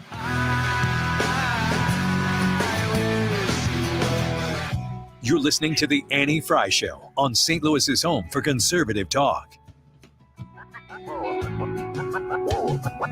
Follow Annie on Twitter @AnnieFryShow. IllinoisFamily.org is a website where you can go sign up for email alerts, commentaries that help you take action and learn about the issues of the day facing people in the state of Illinois that can see their government going in a direction that doesn't uphold their values. Guess what? Yeah, some people's values come from their Christian faith, not everybody's. But if you have values that come from your Christian faith, that matters. It still counts. And if you want to know what your government is doing and you want to, as a citizen, an active citizen, be involved and be active, I've got the people for you. Illinois Family Institute online at IllinoisFamily.org. They are there to uphold faith, family, and freedom. Their mission is to boldly bring biblical perspectives to public policy. They promote pro-life, pro-family, pro-religious liberty and small government policies at the Capitol in Springfield and in churches throughout the state. I'm here to tell you that you don't have legislators with enough voice, a big enough voice. We have legislators there that are doing it, but they're in the super minority. You need to be involved and you need to be engaged. And if you want to find out more of what's going on, you go to IllinoisFamily.org. Mark Cox here for my friend and trusted realtor Gloria Liu, owner of Your Home Sold Guaranteed Realty, with updates for serious home sellers. Gloria Liu understands every seller situation is different. For some, a 24-hour cash offer solution is a great option to consider. Gloria's 24-hour cash offer solution is for sellers who want no risk, no open houses, no costly repairs, and who want to pick their own closing date. You'll have exclusive access to cash buyers who bid against each other in what Gloria calls her cash offer bid box. That gives you the best cash offer. These are buyers willing to pay 100% or more of market value. Call Gloria at Your Home Sold Guaranteed Realty at 314-325-6888. That's 314-325-6888, or visit GloriaHasTheBuyers.com. That's GloriaHasTheBuyers.com. Conditions apply. Gloria and the seller must agree on price and possession date. We expect our information in real time. US Med carries continuous glucose monitors, which provide real-time readings of blood glucose levels. US Med is an approved provider for Medicare and over 500 private insurers.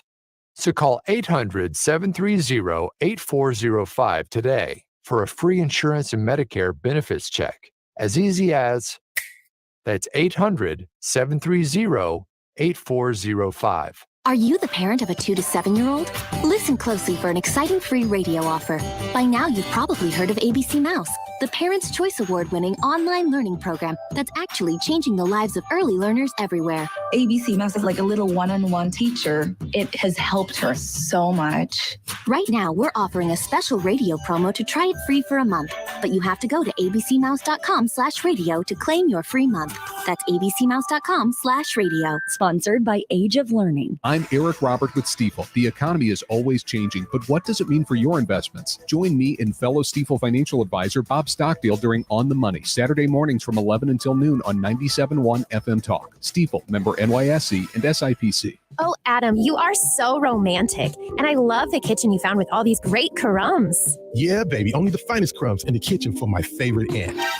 Oh no, it's the pest control company again with those green wheels. They always kill the mood. This is Derek, the owner of All Solutions Pest Control. Give us a call today at 636-486-7888. We'd love to help you out. Learn more about our special $67 offer. You can visit us online at allsolutionspestcontrol.com. If a pest-free home is your goal, call All Solutions Pest Control. Co-host of Outnumbered on Fox and former White House press secretary Kayleigh McEnany was on this show at 1:25. Go back and rewind and listen to that on the Odyssey app. She had a lot of nice things to say. She's been coming on to this show and this station for a long time. She had a lot of nice things to say about us in St. Louis, if you want to listen to that. The time right now, 2:51. Hey, this time check is sponsored by Jerry Kelly Heating and Air Conditioning. It's time for a $98 AC tune-up. The Mark Reardon Show. Judge Janine Pirro. This country is in real trouble right now, and it's not the same country that it was 20 years ago. Instead of law and order, we have chaos and anarchy. Weekdays from 3 to 6. St. Louis is home for conservative talk.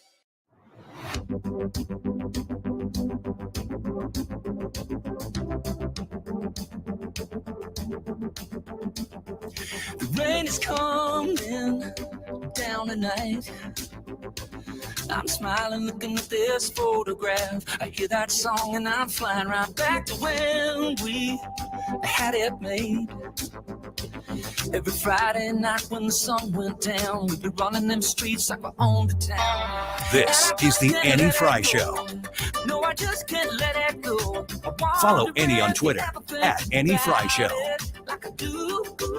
7 kids on a 2-lane road. Have the guns on the radio.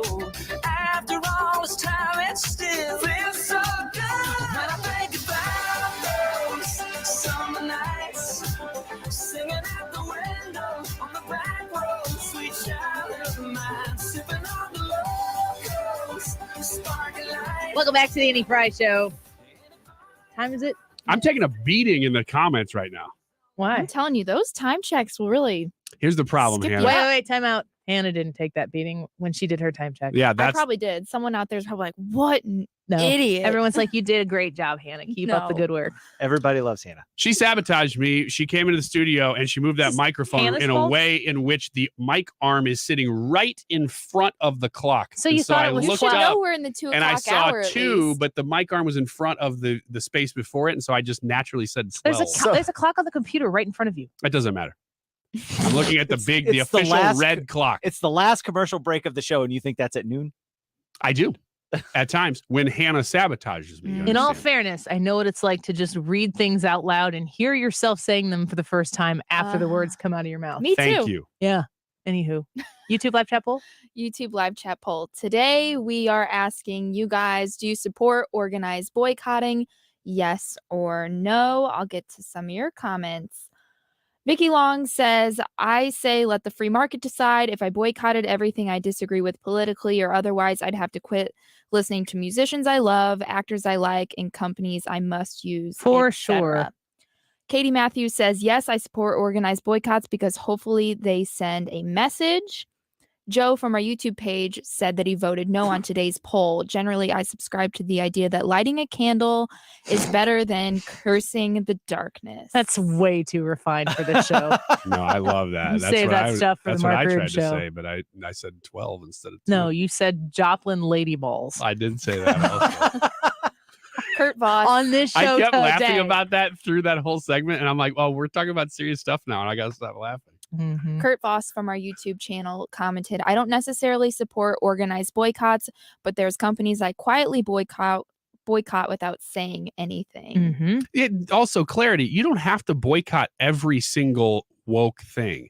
If you just boycott some, that's still supporting a boycott. Can you read this one? I highlighted this one at the beginning of the show because when I read this, it was exactly where I was on the issue. Our friend Quick Rick said, organized boycotting is fine as long as you don't try to make those who disagree with you feel uncomfortable about their choice not to boycott. Say it louder for people in the back. That was good, Quick Rick. I like that comment. Ron Mueller says, I vote with my dollars. Call it a boycott if you want, but I simply want to support businesses I like and not support businesses that do not support Yes, me. that's a boycott, Ron. But that's different than voting an- with your dollars is a boycott. But it's different than an organized boycott. That's also true, but it's a personal boycott. An organized boycott is a formal next step in boycotting. What makes it? We never really identified what makes it organized. Is it just that you're talking about it publicly? I'll say it this way. Organized boycotting to me feels like more like cancel culture. And I don't like cancel culture. I am a no on this poll. I'll put it that way. Should we do the poll? Or should we do the results? This is what we are doing the poll. Yeah. Do you This better not be support 12:51 because I'm toast.